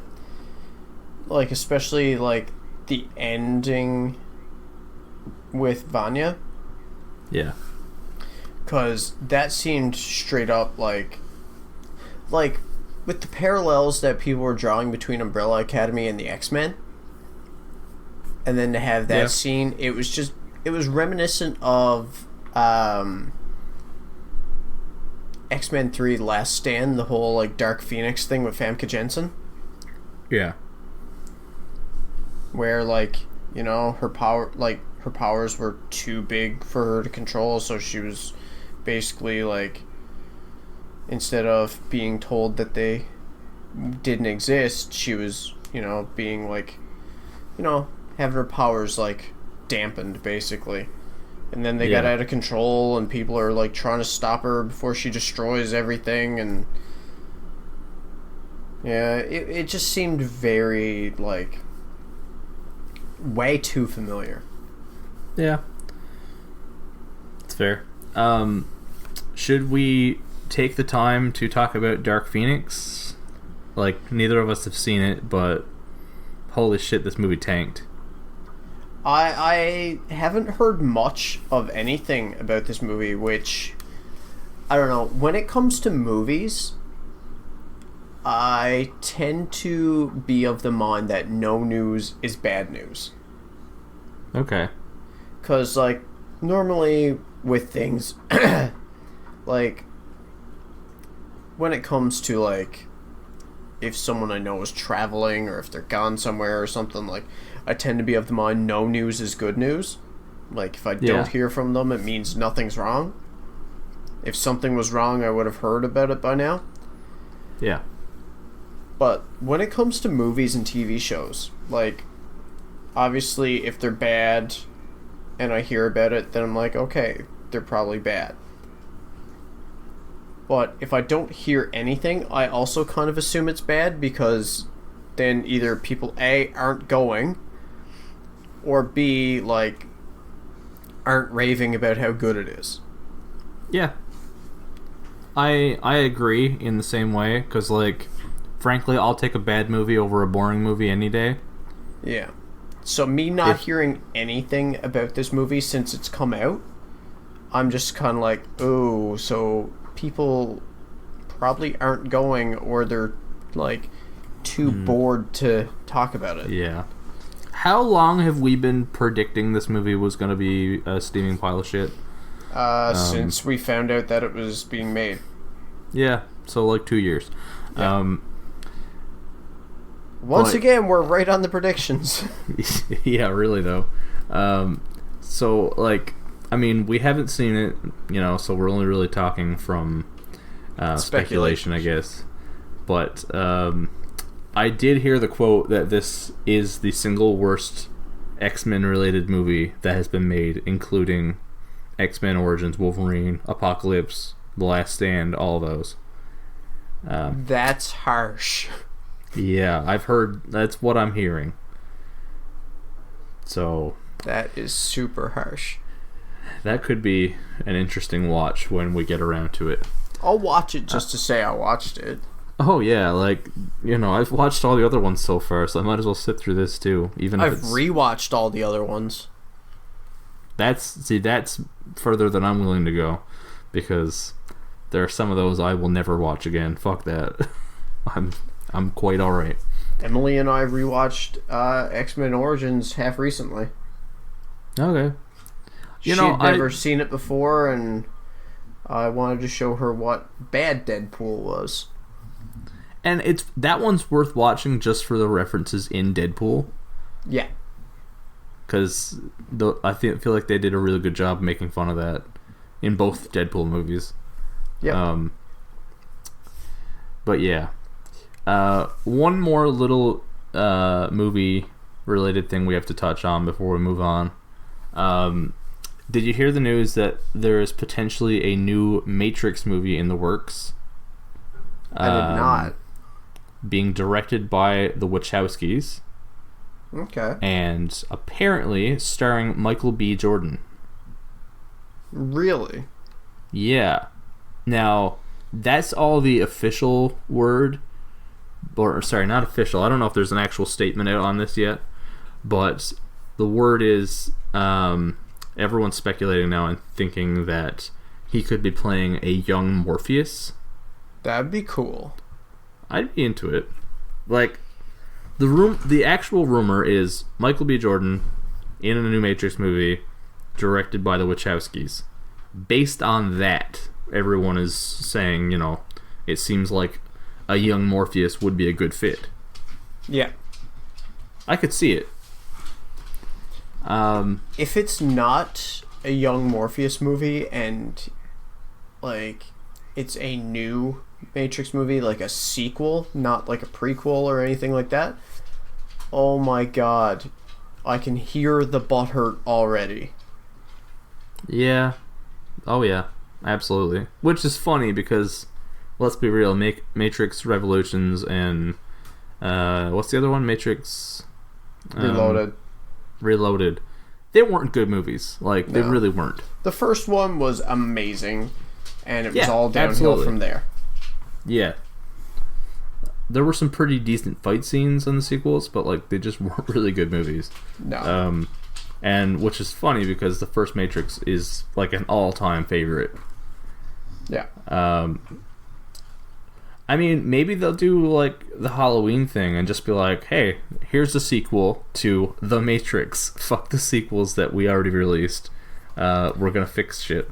I mean, maybe it's just something with this new character that's going on parallel to Reloaded, and like, it's a sequel to the first movie, but it has nothing to do with the events in the second and third.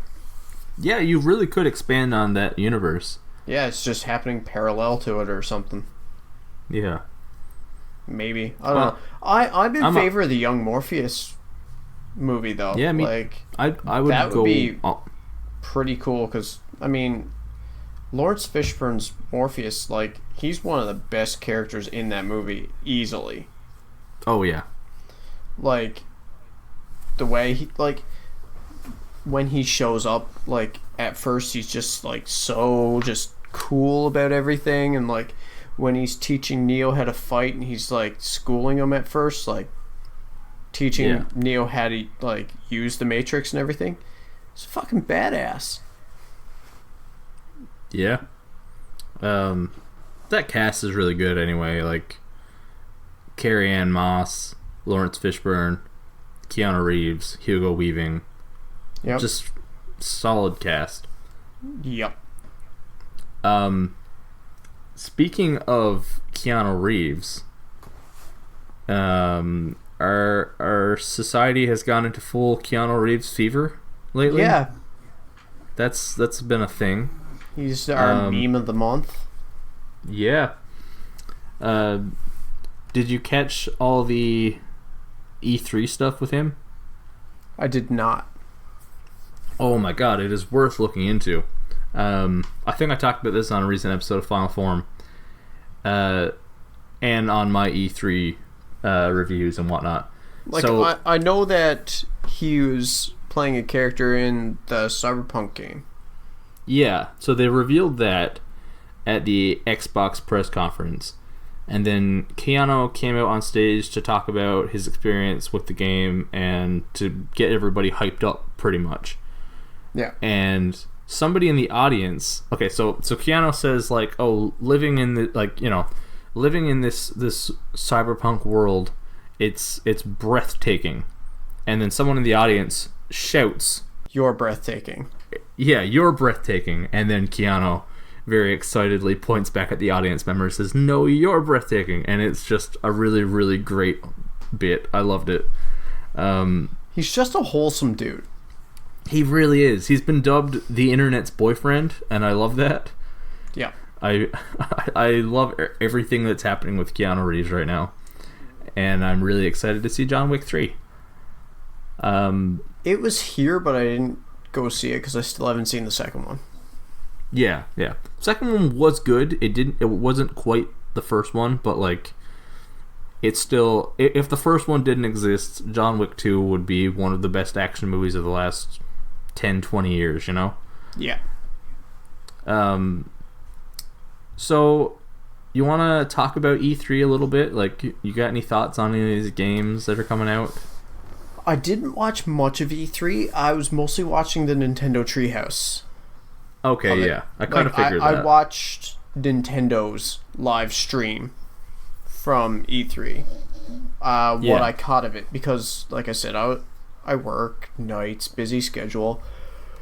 I was working nights when it happened, got off work at 8 a.m., and I had to work again that night at 8 a.m. So, like, I was asleep most of the day. Yeah. And then I woke up, and as soon as I woke up, I turned it on just to catch what I could catch. Yeah, I got you. And that's really all I've watched of E3. Okay. Did you see any of the Star Wars or Avengers stuff? I saw a trailer for the Avengers game. Yep. I don't know what I think of it so far. I feel like the character design is a big... it's probably the most divisive part of this game. Yeah. Either like it ruins the whole experience for some people, and like for me personally, I'm totally on board for this game, but I can understand why somebody wouldn't be. I'll wait and see some gameplay, some trailers, read some reviews before I decide if I'm going to play it. Yeah. Game I'm going to get, though, speaking of Avengers, is the new Marvel Ultimate Alliance. Yeah? Yeah. Big on those games? Like, did you play the first two? I did play the first two, and I very much enjoyed them. And I watched a bit of the gameplay, like when they were doing the treehouse on this one. And like actual Marvel writers wrote the game, and it was showing two of the Nintendo staff like actually like playing the game, like co-op and stuff. And I was just like, this looks, like a new Marvel Ultimate Alliance. And awesome. So I'm definitely going to get that game. Good stuff. Yeah. Did you see any of the Star Wars Jedi Fallen Order stuff? I did not. I recommend checking that out. There's like 15 minutes of gameplay. Shows off all the lightsaber stuff. There's like they treated the lightsaber fighting more like sword fighting in a game. So like your posture and blocking and so on kind of makes a difference in the lightsaber stuff. They revealed that Rogue One characters are going to be in this game. Like Forrest Whitaker's Saw Gerrera is in there, and not K2SO, but the same model of droid is in the game, and stuff like that. It's pretty cool. Like I'm on board for that game as well. Speaking of K2SO, that just reminded me, I've seen Aladdin. Oh. Wait. Yeah. Oh, yeah, Alan Tudyk. Okay. You're like, how did that connection come about? My mind went, Alan Tudyk, yeah. And then I was like, wait, no, Alan Tudyk's not the genie, that's Will Smith. Yeah. And then I remembered he's Iago, right? We'll save that for another episode. Okay. You know what? Let's do it right now. Future episode, we will rank the live-action Disney movies. Like the Yeah, we live could do action that. Disney adaptations. Yes, sir. Yeah. Okay. It's settled. Whenever I see Aladdin, we'll come back to it. So I guess the last E3 thing I really wanted to ask you about is all this Zelda stuff. There was a lot of Zelda news. Yes. Any of these games float your boat here? Link's Awakening or Link's Awakening, I am 100% on board for and have been excited for, and I will be getting. Yeah. Okay. I kind of thought so. It seemed really up your alley. I also like the dungeon maker Yeah, that's little element to it. that seems pretty fucking cool. Like, it's not full on like Mario Maker type shit. Like, can you imagine though, like a full on Mario Maker style dungeon maker? That Oh would my be God. insanity. They got to be working towards that. I hope so. So that one would be cool. Speaking of Mario Maker, that looks pretty good too. Yeah. The trailer for the sequel to Breath of the Wild looks so good. Like, Yeah. Breath of the Wild, amazing game. But that sequel looks like that just screams Ganondorf to me. Yeah. Yeah. Like, we didn't have Ganondorf in Breath of the Wild. We had like a new version of Ganon. And it was really good. I thought it was a fantastic boss. But to have a version of Ganondorf in these movies, whoo, buddy, I'm on board. I was gonna say it looks like you can maybe play as Zelda. Potentially. And maybe there might be a co-op aspect to the game. Which would be cool. Yeah. Did you see the Necrodancer Zelda? I did, yeah. That looks interesting. It looks interesting. It doesn't look like something I would play, because I feel like I would get too frustrated with like the having to move on beat thing. Yeah. But I did watch a bit of the gameplay of it. The music in that game I love. Like the remix they have of the Gerudo Valley Okay. theme was so catchy. And like apparently the bosses are going to be like music themed. So instead of the Armos Knights, it was the bass Guitarmos Knights. Nice. And I thought that was fucking clever. Yeah, I like that. Like, I had a hearty chuckle at that one. Yeah. That's good. I like that. It doesn't seem like something I would play, but I enjoy watching it. Like, I would watch someone play it, but I don't know if I would play it myself. Okay, that's fair. Yeah. I have games like that. That's my feel for that game. Yeah. Right now. I mean, maybe I'll go somewhere and someone will have it and they'll be like, hey, do you want to try? And I'll try it and I'll get totally hooked. I don't know. Yeah. But as of right now, that's my take on it. It's something I would watch, but I don't have a lot of interest in playing. Yeah. Now, on the topic of video games, do you want to talk about, Yes. like, is there anything new you've been playing lately? Well, on the video game topic, I'm excited for the new Luigi's Mansion. Oh, yeah, that's right, too. With the Guigi. Yeah. I like that. I'm into it. I like the Luigi's Mansion games. They're a lot of fun. So this one looks like it's right up my alley. Emily's excited for Animal Crossing. I am... Like, Animal Crossing is one of the games that could maybe sell me a Switch. Yeah, I'm not really a fan. Like, I've played maybe like 5 minutes of them, and like it's not my style of game. Yeah, that's fair. But when it comes out, we will definitely have a copy in this house for Emily. Awesome.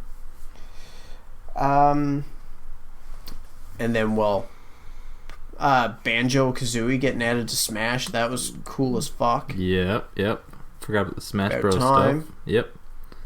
And, Pokemon Sword and Shield. Of course. Yeah. I forgot to mention that. I assume you're, like, all in on this I one. already have the combo pack pre-ordered. Nice. Yeah. I'm playing a game right now that I pre-ordered. The first pre-order I've made in like fucking 5 years. Crash Team Racing. Nice. The remaster. I played the original. It was a lot of fun. I did not play the original ever. Like maybe once for 5 minutes. I don't know. I have no memories of this game as a kid. But Charlotte was big on it. She played a ton of it as a kid, and she wanted to get her hands on this. And I was just basically like, hey, this looks like something to fill that Mario Kart void for me. So yeah, let's do it. And the fact that they have announced you will not have to pay for anything. You buy this game, you can unlock everything in game, and any future DLC is free. Apparently Spyro is going to be added as a playable character for free at some point.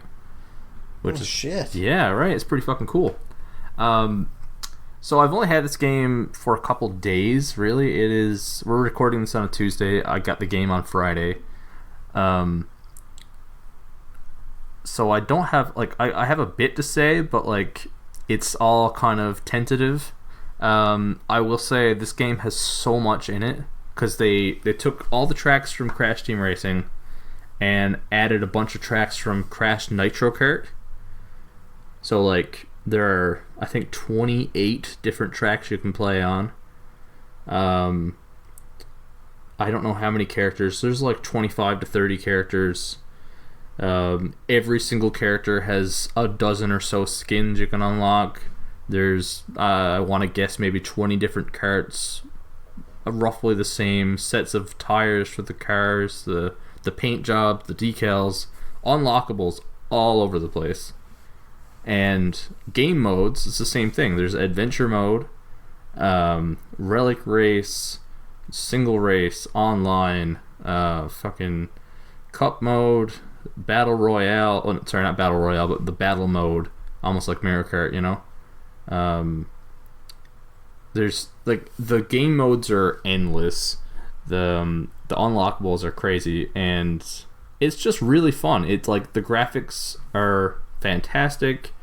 It has that high energy arcade cartoon racer feel, and surprising amount of difficulty. I gotta say, it's not the easiest game. I figured coming from Mario Kart 8, having I have no idea, 600-700 hours of gameplay in that one punched, I would have some sort of transferable skills, and I was absolutely wrong, because none of my skills transferred over to Crash Team Racing, and I'm basically learning from from the ground up here. Yeah. But I'm having a lot of fun with it, and actually, as soon as we're done recording today, I'm going to hop back into adventure mode and try and unlock some more stuff. I'm really enjoying Crash Team Racing. I'm not gonna score it yet, because it's only been a couple days. I'm gonna come back to this on the next episode maybe, and give it a proper score.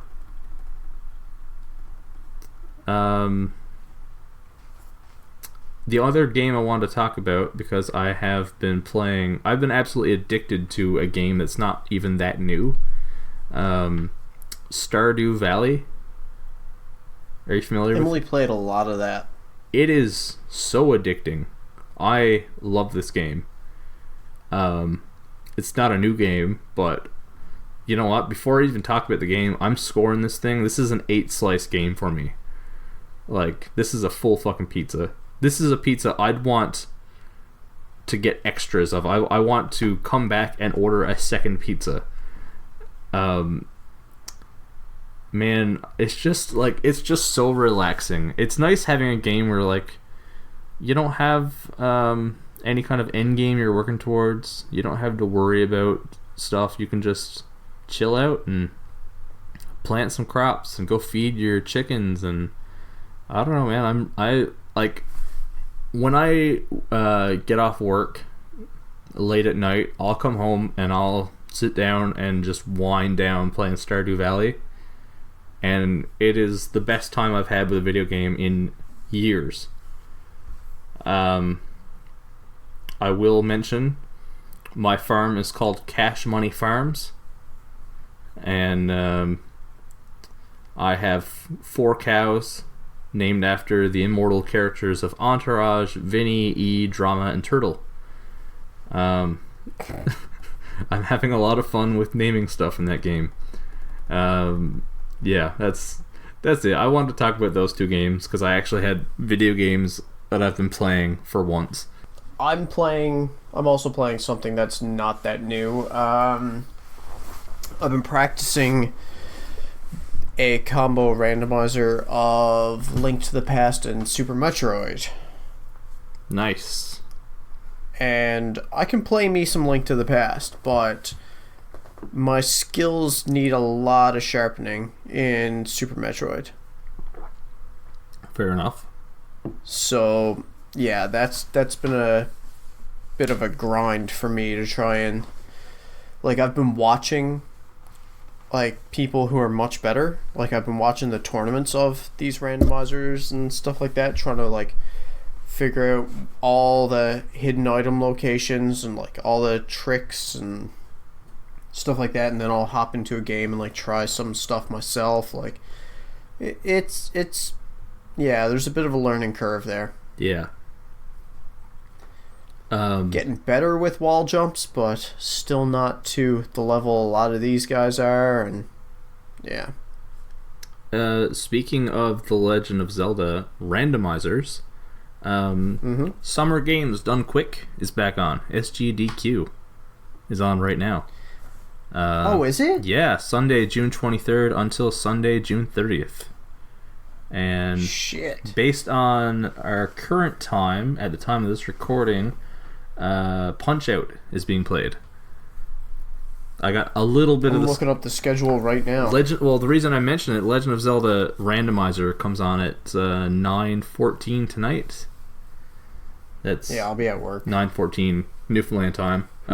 Who's playing it, Andy? I'm not sure. I just jotted down some of the times of games for today. They're doing some Punch-Out right now. Then it's Pokemon Crystal, Zelda Randomizer, and Super Mario Sunshine. But they got their whole schedule online. And yeah, I'm looking at it right now. Anyone who isn't familiar with Summer Games Done Quick, Games Done Quick, they do week-long gaming marathons, speedrunning marathons in particular.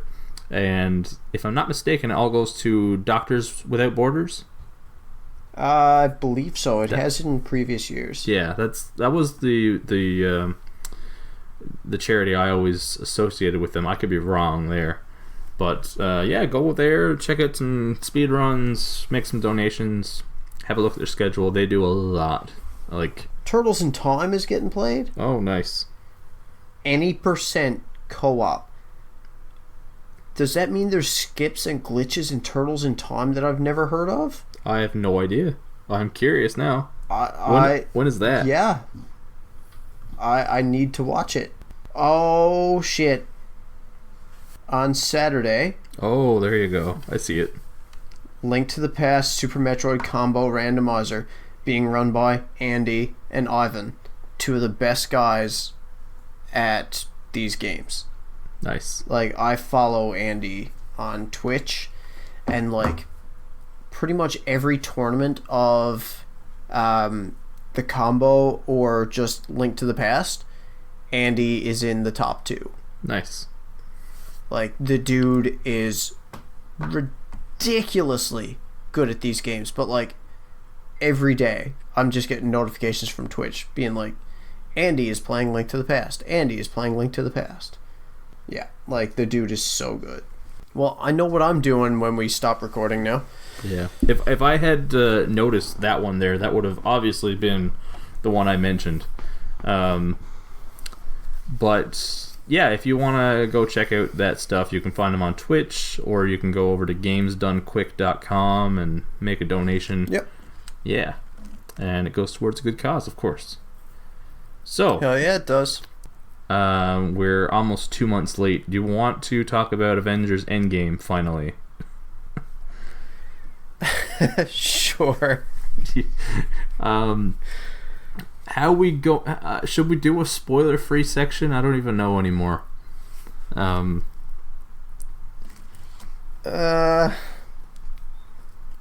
mean, who hasn't seen this movie? Well, I know people. I know Mitchell hasn't seen it because he hasn't seen Infinity War yet, and I think he might do a double feature night, which Ooh. I'm a little jealous of the fact that he gets to see those movies for the first time back to back. But But there's other movies between them too. yeah. Like, you know, there's a certain character who plays a bigger role than you'd expect. Yeah, you're right. Okay, let's just put the spoiler warning here right now. Yeah. If you have not seen Avengers Endgame, well, I mean, spoiler alert, we liked it. But if you don't want this movie spoiled for you, then you might want to skip this part. Yep. Yeah. But otherwise, you know, you're probably going to want to skip like pretty much the rest of this episode. Yeah. Yeah. So, thanks for tuning in. yeah. All that stuff. Something dropout and so on.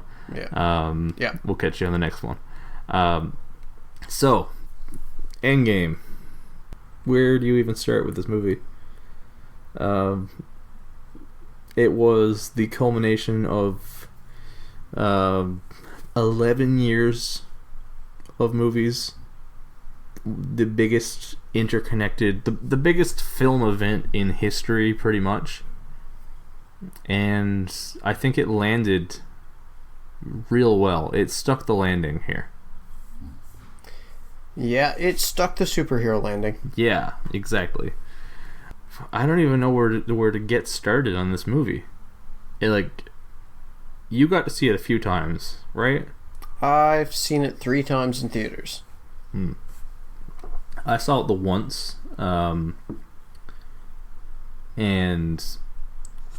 it. I mean, I remember it very well. Nothing, you know, it's not. There's nothing hazy about this for me. It was very much a standout movie.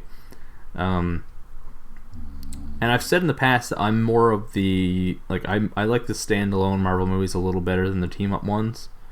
But Infinity War and Endgame definitely changed that for me, because these are top tier Marvel movies. Oh my god, yes. I would put Endgame in my top 5. I can hear your dog snoring in the background, and it's amusing. I'm sure you can, and I'm sure the listeners can hear Bana snoring, which is preferable to Bana running around, barking, and not even barking, just running around and slamming all 60 pounds of herself into whatever gets in her way. She is a wrecking ball of a dog. Yep. And it is wonderful. Oh yeah. Yeah, no regrets at all with getting this dog. So Endgame. Fuck, I don't even. Yeah. One thing I found about this movie is it's not your typical Marvel movie. It doesn't play out in the way that you expect. Because, you know, for the most part, superhero movies have their, you know, here's the intro, here's the setup, here is the fun first little bit, here is the conflict, we need to solve the problem, here's the big battle, that's it. Yeah. Endgame does not follow that in any way. No. We're in spoiler territory. There is nothing fun about how this movie starts. No. Oh, it's so bleak. Oh God, I wasn't even thinking about that, but I just forgot the opening with Hawkeye.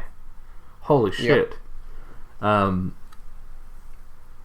Just Hawkeye basically having this family barbecue type thing, and he turns around and his family disappears, and all he sees are ashes.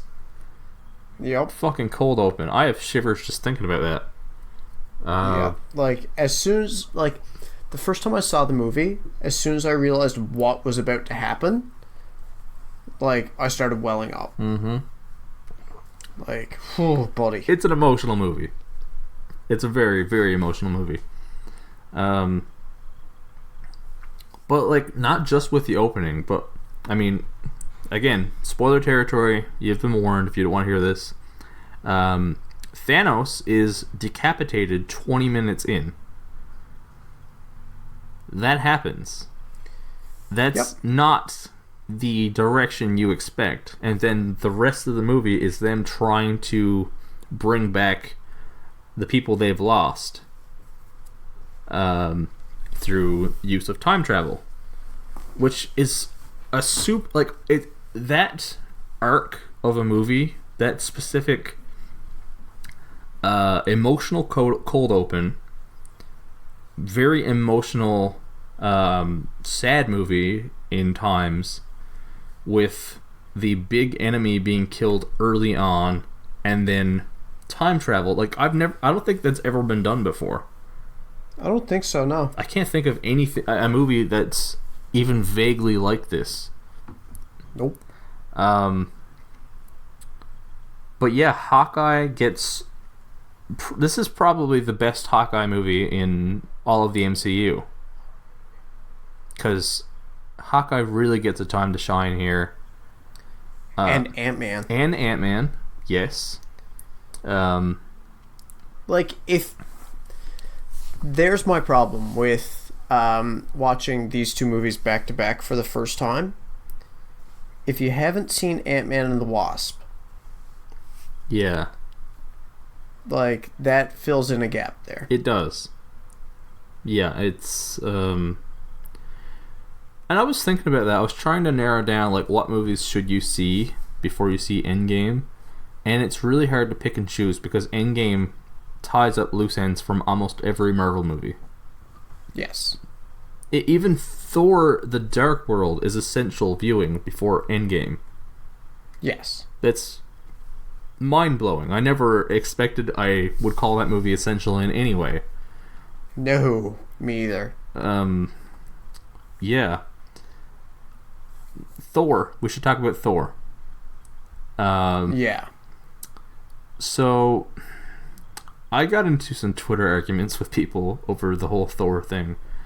A lot of people were very hurt at the portrayal of not just... Okay, so Thor gets PTSD from the whole Thanos thing, and he lets himself go a little bit and becomes fat. And, like, it's played for jokes a little bit, but apparently a lot of people, it rubbed them the wrong way.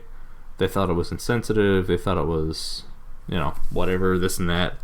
And I'm not going to tell those people they're wrong, because if someone watched a movie and was genuinely hurt by something on screen, I can't tell them they're wrong. Their feelings are valid.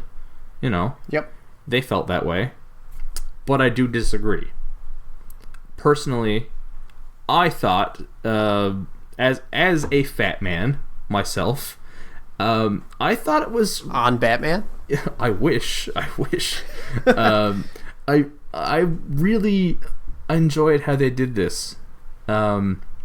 Because, like, there are jabs made at Thor's weight. But there are jabs made at everything in all of these Avengers movies. They're constantly making fun of each other. Like, they make fun of... Like, Rocket makes jabs at Thor's weight, but what doesn't Rocket make fun of? Exactly. And it's not just Rocket, because, like, the Avengers have been making jabs at each other since they met. Yeah. I mean, that's the basis of Tony and Steve's friendship. is the fact that Yeah. oh, you're a rich asshole. Oh, well, you're old as fuck. Yeah. It's what these movies are based around. And honestly, in real life, it's what friendships are based around. You know each other well enough that you can make fun of each other. You can make jabs at things that strangers cannot. I mean, what were, like, yeah, like, Tony might have made a comment about Thor's weight. Yeah. He also called him Lebowski and stuff like that. But, like, what was the first thing Tony said to Thor in this entire franchise? Doth mother know you weareth her drapes? Exactly, right? But the thing that I've really liked about how they did this is... Okay, so Thor has not only gained a bunch of weight, but he is not himself. He has severe PTSD. He's not coping at all. Yeah. Through a series of events, he ends up talking to his deceased mother in the setting of Thor the Dark World. And it's really emotional to see them talking and whatnot. Oh, yeah. But she basically pulls him out of the funk that he's in, pulls him back out, and from the second he calls out to Mjolnir, because at this time, in this timeline, Mjolnir still exists. Yep. Then because Hela hasn't broken it yet. Exactly. Thor is his old self again. He's back. But they don't all of a sudden make him muscular and ripped. He's still fat. He's still gained the weight. But I like the message that, hey, you can be this overweight guy and you can still be God of Thunder, this mighty warrior. And and in the final battle, he is still big. He's still huge. But that doesn't, it's basically saying that, like, hey, what's on the outside, that's not what the issue is here. You need to get yourself right mentally again. You gotta do some self-care. Exactly. Self-care does not necessarily need to be about the physical appearance. No. I thought it was a really nice message. I thought it was good how they did that, but some people didn't see it the same way. And how many of those people were just upset because Thor wasn't as hot to them anymore? No, it's not that. It's not that. Because I saw a bit of that too. Oh, well, see, that's just people being shitty. But like, I think a big part of it for some people was there were times in this movie that his weight was not necessarily the joke, but people are generally shitty, and I would imagine a large part of the audience used that as a point of laughter, of laughing at parts that weren't maybe the joke. You know what I mean? Yeah. Yeah, and I thought like a lot of it was less about a lot of the fat jokes were less about, oh, look at him, he is fat, and more about, holy shit, this is the God of Thunder. This is, the one of the strongest beings that the earth has ever seen, and he has a beer gut. Which, it's the absurdity of it, but, is what it is. A literal god having a panic attack. Right? Which, I thought that panic attack was done very well. Yeah. It was believable. Chris Hemsworth acting in this movie I thought was outstanding. It showed a different side of Thor, and it showed a different aspect of, Chris Hemsworth's abilities to act. Mm-hmm. Yeah. I thought he did it well. Yeah, I agree. What else do you want to touch on here? Endgame, there's so much. It's such a big movie with so much to talk about. And it's coming back again with 6 more minutes of footage. I know. Which is basically Marvel being like, fuck you, Avatar, we're taking your title. Yeah. And I don't know if people think that that's cheating or whatever, but Avatar went back to theaters, so Yeah. You know, it's whatever. Um, let's see. We should probably talk about Steve and Tony and their journeys. I guess we'll talk Tony first. You know, people who didn't even see the movie might know this by now, but Tony Stark has died. Yes. And holy shit, that scene is fucking hard to watch. Well, I mean, even if you watch the trailers for the newer trailers for Spider-Man Homecoming, you know that. Far From Home, yeah. Yeah, that's it. That's the one. Yeah. The day after me and you went to see this movie, I was driving with Charlotte, and she said straight up, she said, you can talk about this movie, I don't mind spoilers. So, you know, you can go into it a bit if you want to. So, I did. And I started recalling a couple specific scenes, and it ended with her not having seen the movie, and me having seen it the night before, driving through Corner Brook, both crying. Right? Like just talking about the scene. Oh man. I'm just thinking of some lines now that choke me up just thinking about them. Like, Tony, basically seconds from dying, and Peter telling him, we won, Mr. Stark. Yep. It's fucking brutal. It is fucking hard to watch.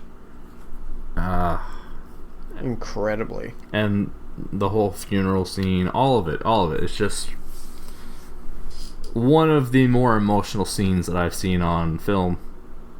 And I think the 11 years leading up to it really add to it. It adds to the emotional impact of the movie.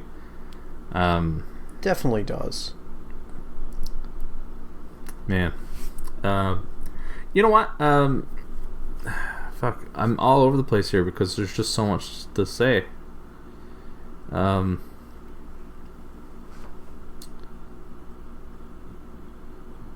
I really like how they did Tony's arc in this movie, with him not wanting to be a part of it because he has a kid and he doesn't want to ruin any chance of that future. It plays well. It plays emotionally. Yep, it definitely does. And apparently Robert Downey Jr.'s calling for Iron Man to be replaced by a character that I'm not familiar with, but it's a female Iron Man, and I believe, this could be Tony's daughter. The Ironheart character? Yeah. Yeah. That's something that I've been speculating for a while. I thought they might reveal... Which I would rather than more Gwyneth Paltrow, to be honest. Yeah, I agree. We've had enough goop in the MCU. Yep. We don't need the next Infinity Gauntlet with, instead of the Infinity Stones, like the Infinity Jade Eggs or whatever. We don't need that. Yeah. But Thanos can't find them because they're in my vagina. Jesus Christ. I was expecting this for a while. They still haven't really announced it, but I got a feeling they're gonna go for a young Avengers. Like, it's laid out there. You have the potential young Hawkeye replacement. You've got the potential for Ironheart. Cassie Lang as a potential, I don't know, ant, woman, wasp, whatever you want to do there. Yeah. There's a lot, you already have Peter Parker, who's still very young. A young Avengers could work. It definitely could. And I guess we should talk about Captain America and what they did with his story. Yeah. I mean, for years now, we've expected this to be the death of Captain America, and Yep. it's cool how they managed to end his story without killing him in a way. So he goes back in time to replace all the Infinity Stones in the timelines or whatever, and he decides to stay back there and live out his life with Peggy. Peggy Carter. Yep. Which I thought was very touching. The slow dancing scene was great. And they pulled off old Cap really well, actually, with the CGI. Yeah. Much better than the Henry Cavill mustache. Oh, yeah. Not even fucking same ballpark. Nope.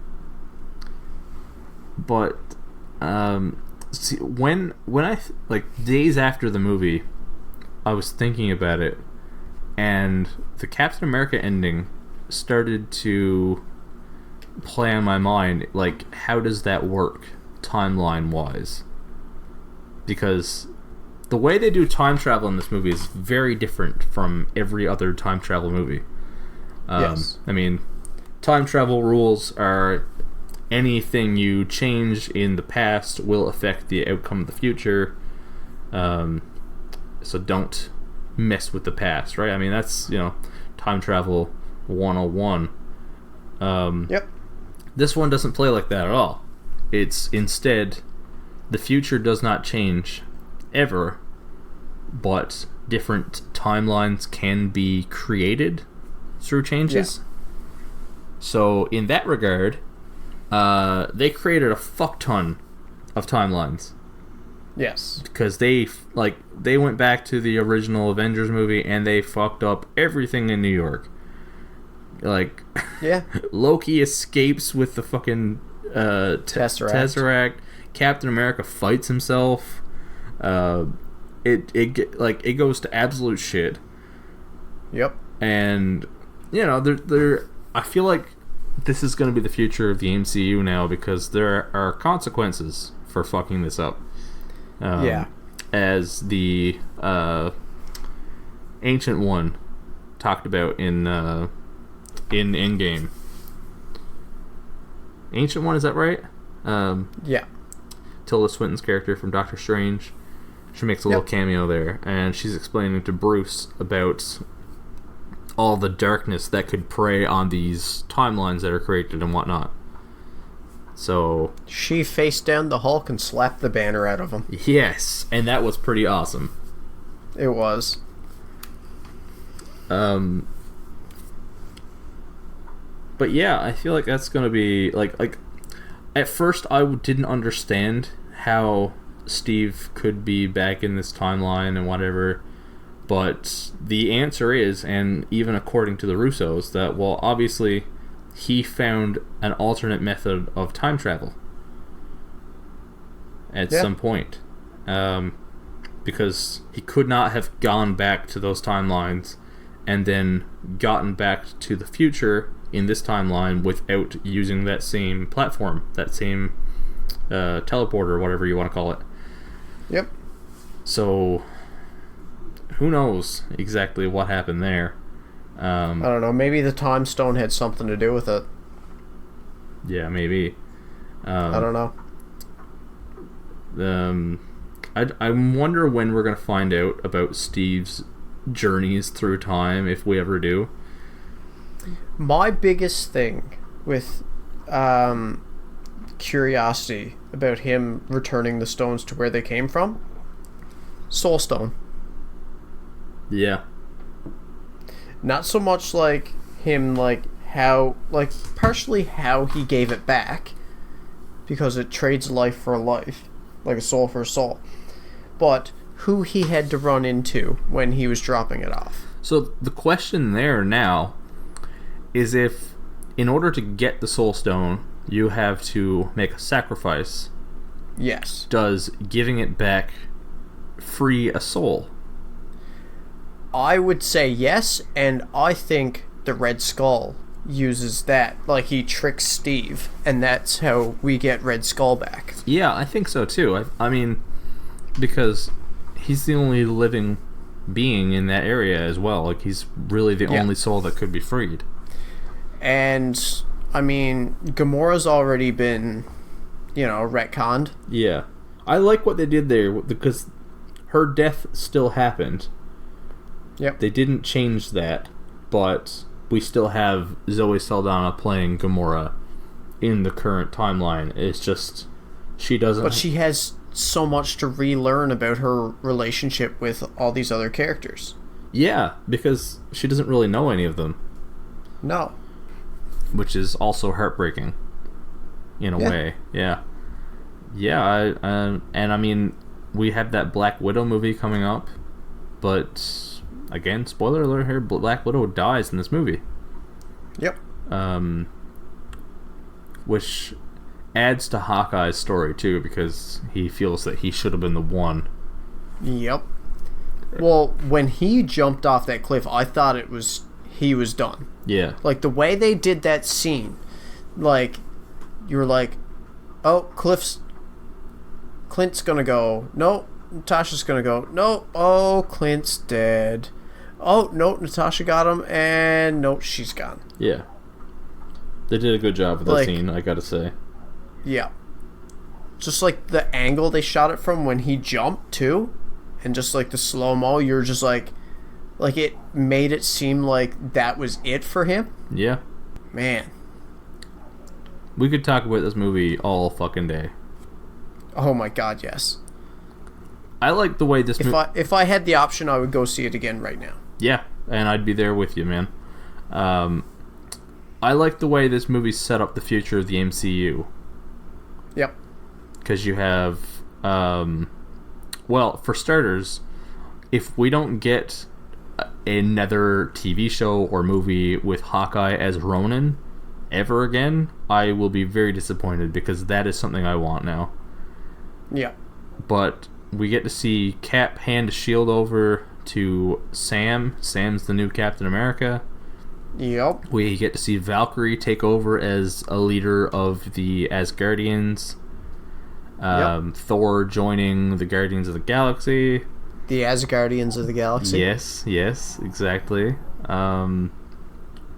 What else? They did some other cool stuff. They did the big female team up point in the big battle, which kind of teases an A-Force movie of some kind that could be potentially happening. An all-female Avengers. I'd be up for that. Yeah. What else did they tease? They teased some other stuff in here. Don't remember now. I think that might be it off the top of my head. But I don't know. It's been a while since I've seen it, so yeah. Need a little refresher. Yeah, I hear you. It's funny because going into, like, if we had reviewed it when we planned to review it a couple days after watching it, it would probably be very similar because we'd be so blown away at the time. And now it's been so long and it's like, what happened again? I'm just like replaying most of the movie in my head right now, just trying to get everything straight. Yeah. I don't know, man. I think this is a pretty easy 8 slices on the good pizza scale. I think we're oh my god, yes, right across the board here.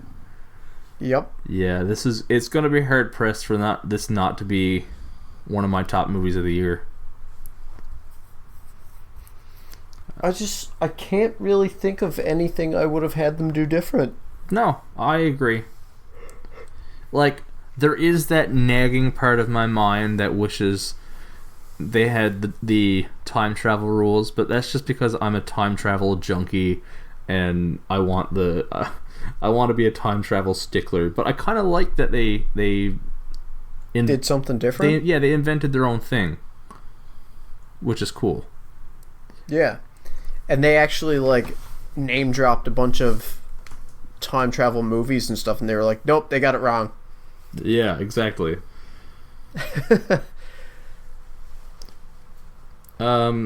So I guess the best thing to talk about would be the future of the MCU post Endgame.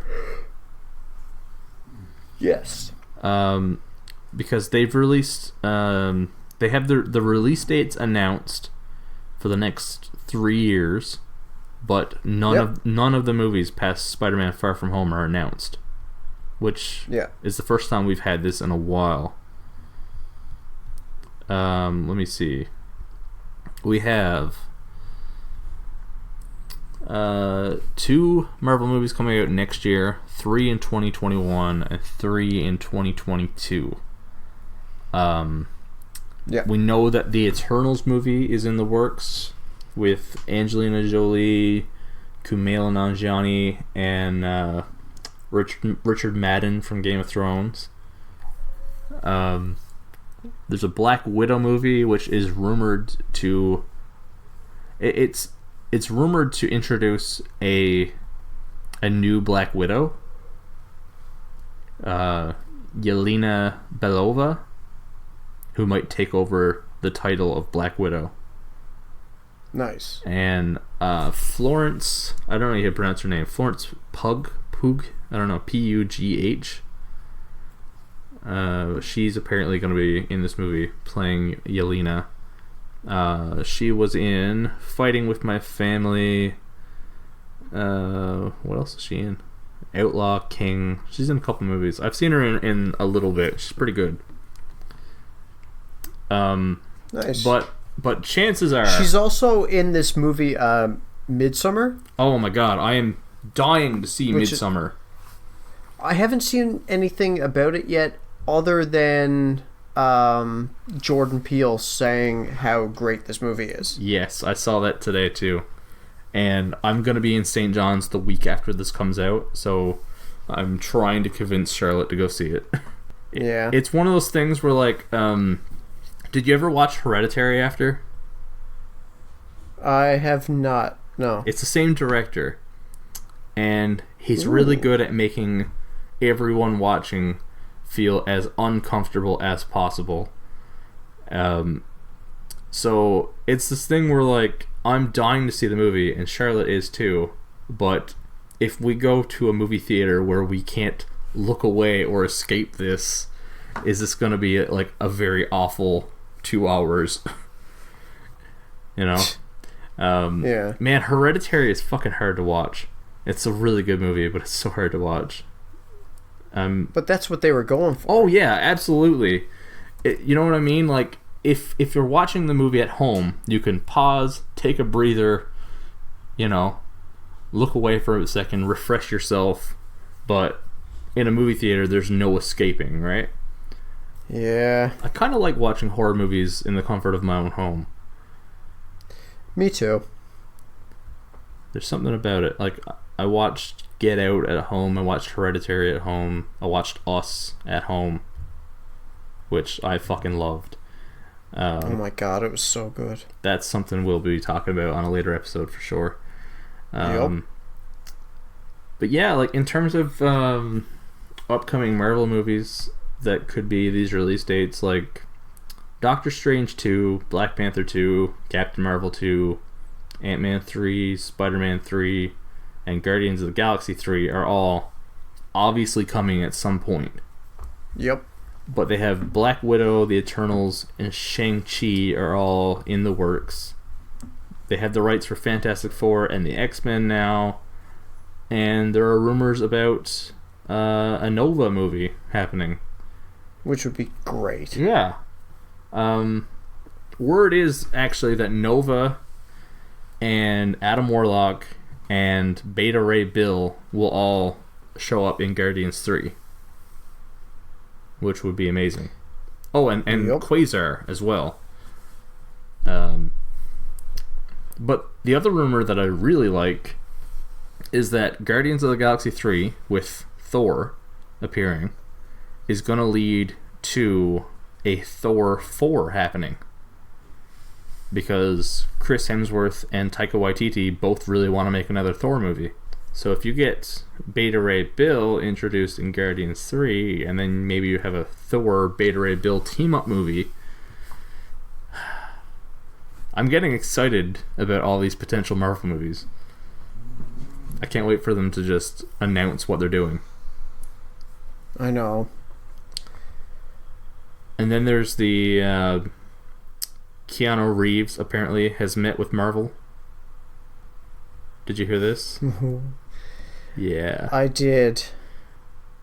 I made a list of every character that people have been rumored, like people have been talking about characters Keanu Reeves could play in Marvel, and the list that I have is Adam Warlock, Silver Surfer, Namor, Mr. Fantastic, Moon Knight, Kraven the Hunter, Gambit, Wolverine. Like, basically they're like, let him play anybody.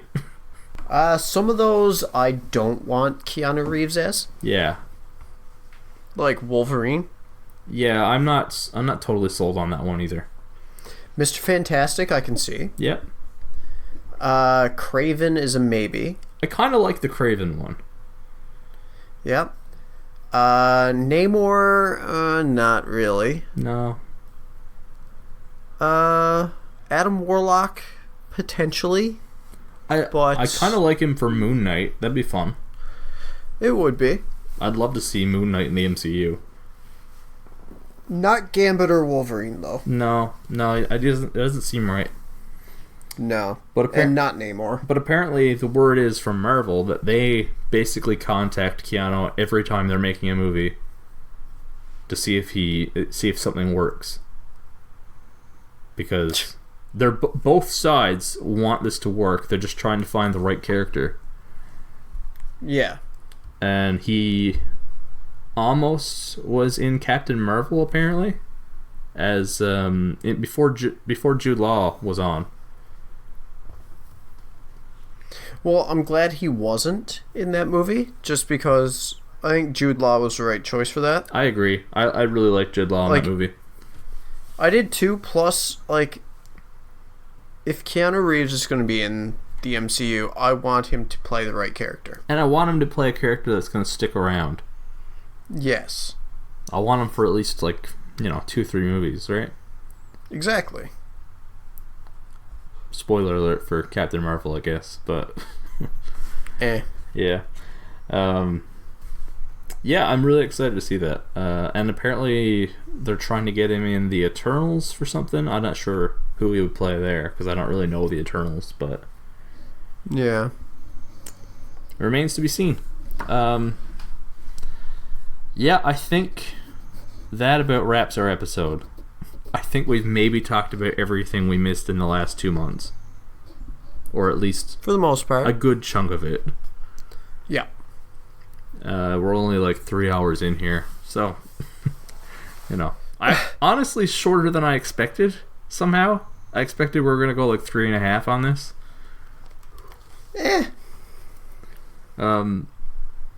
So I guess we should talk about just a couple of things, bit of housekeeping here real quick. We're going to be making some changes to the podcast in the future. Some potential changes. We're going to try and do, ironically enough, I say at the end of a 3-hour episode, shorter episodes in the future. Closer on to an hour and a half. That way we can hopefully get episodes out more often. Because it'll be easier to fit them into our schedule if the recordings aren't as long. Exactly. And even if, a day like this where we have the time to record longer, maybe we'll punch out 2 episodes. And that way, we don't have to worry about scheduling conflicts down the road and so on. Also looking at doing more interviews in the future. And maybe putting them in the episodes. You'll get me and you talking for half an hour, 40 minutes, and then you'll get an interview, and then it'll come back to the episode.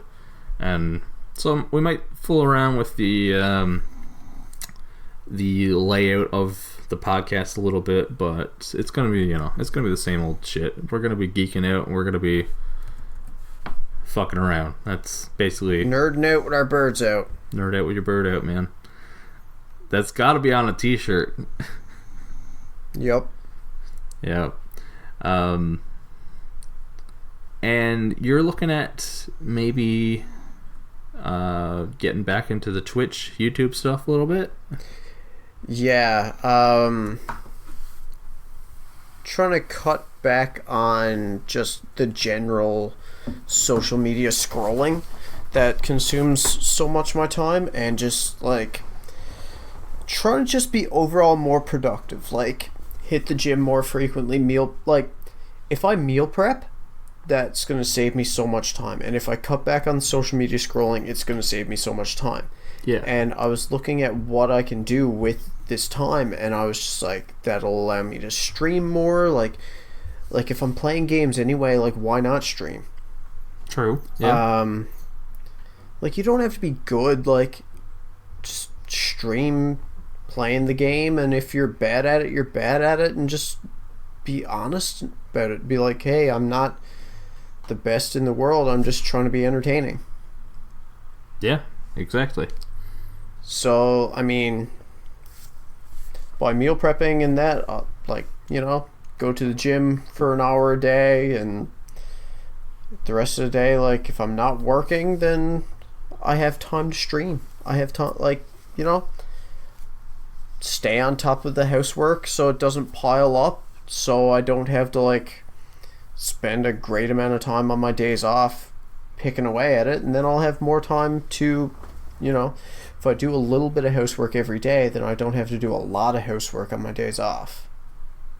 Yeah, fair enough. And then I have more time for recording these episodes. I have more time for streaming. I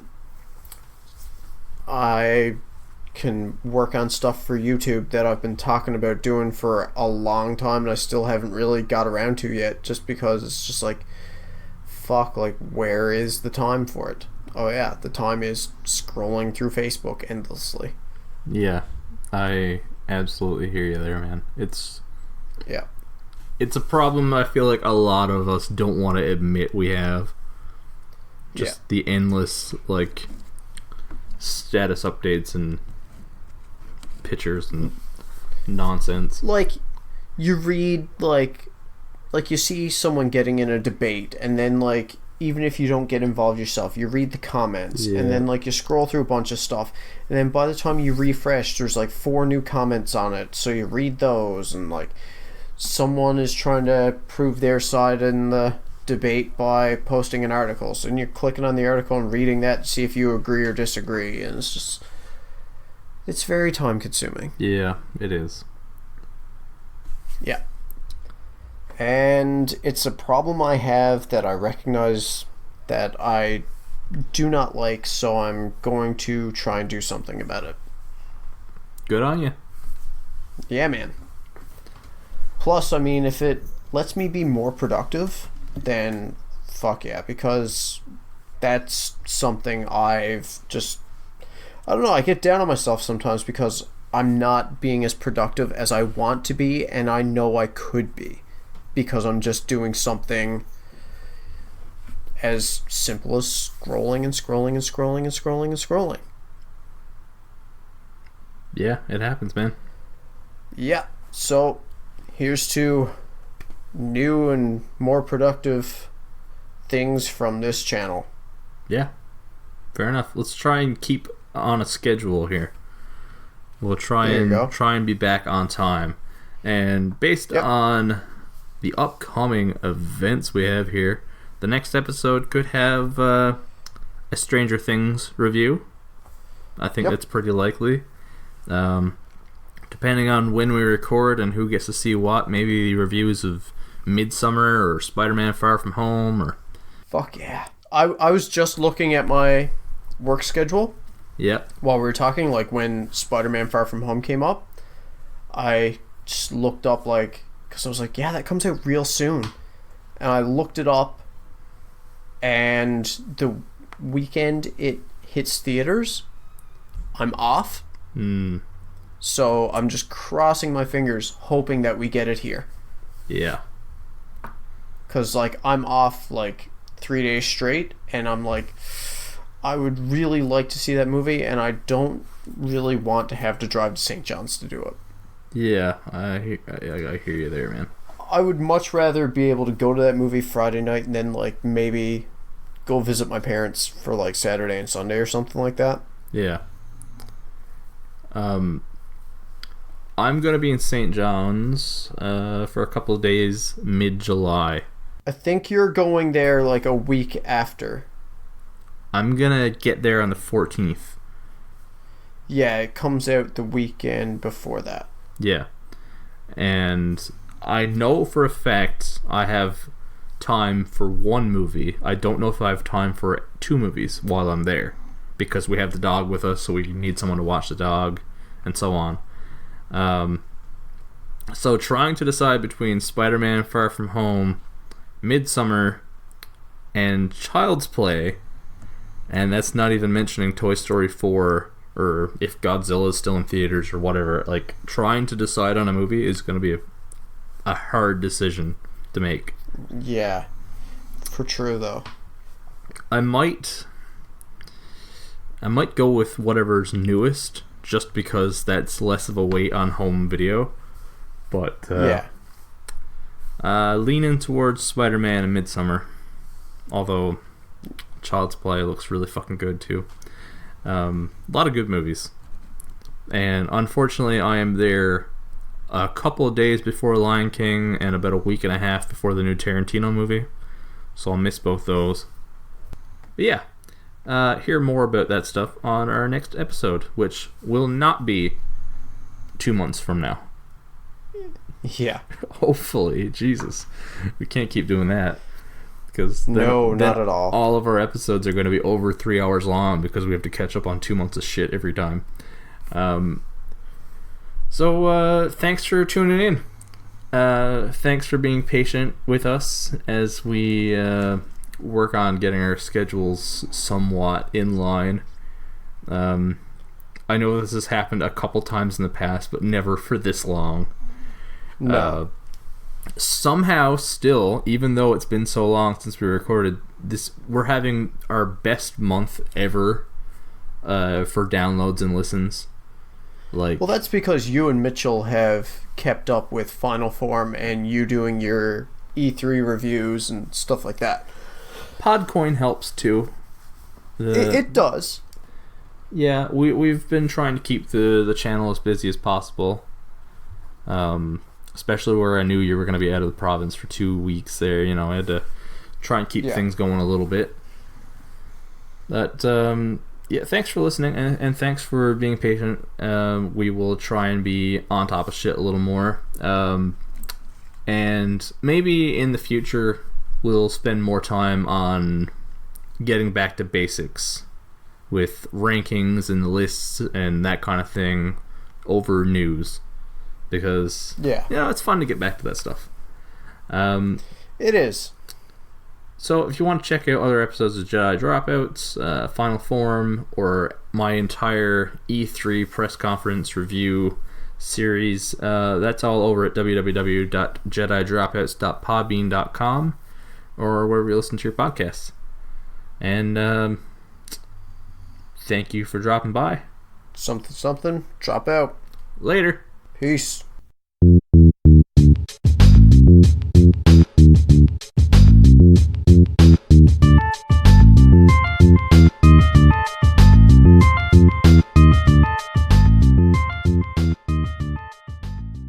This has been a Jedi Dropouts production.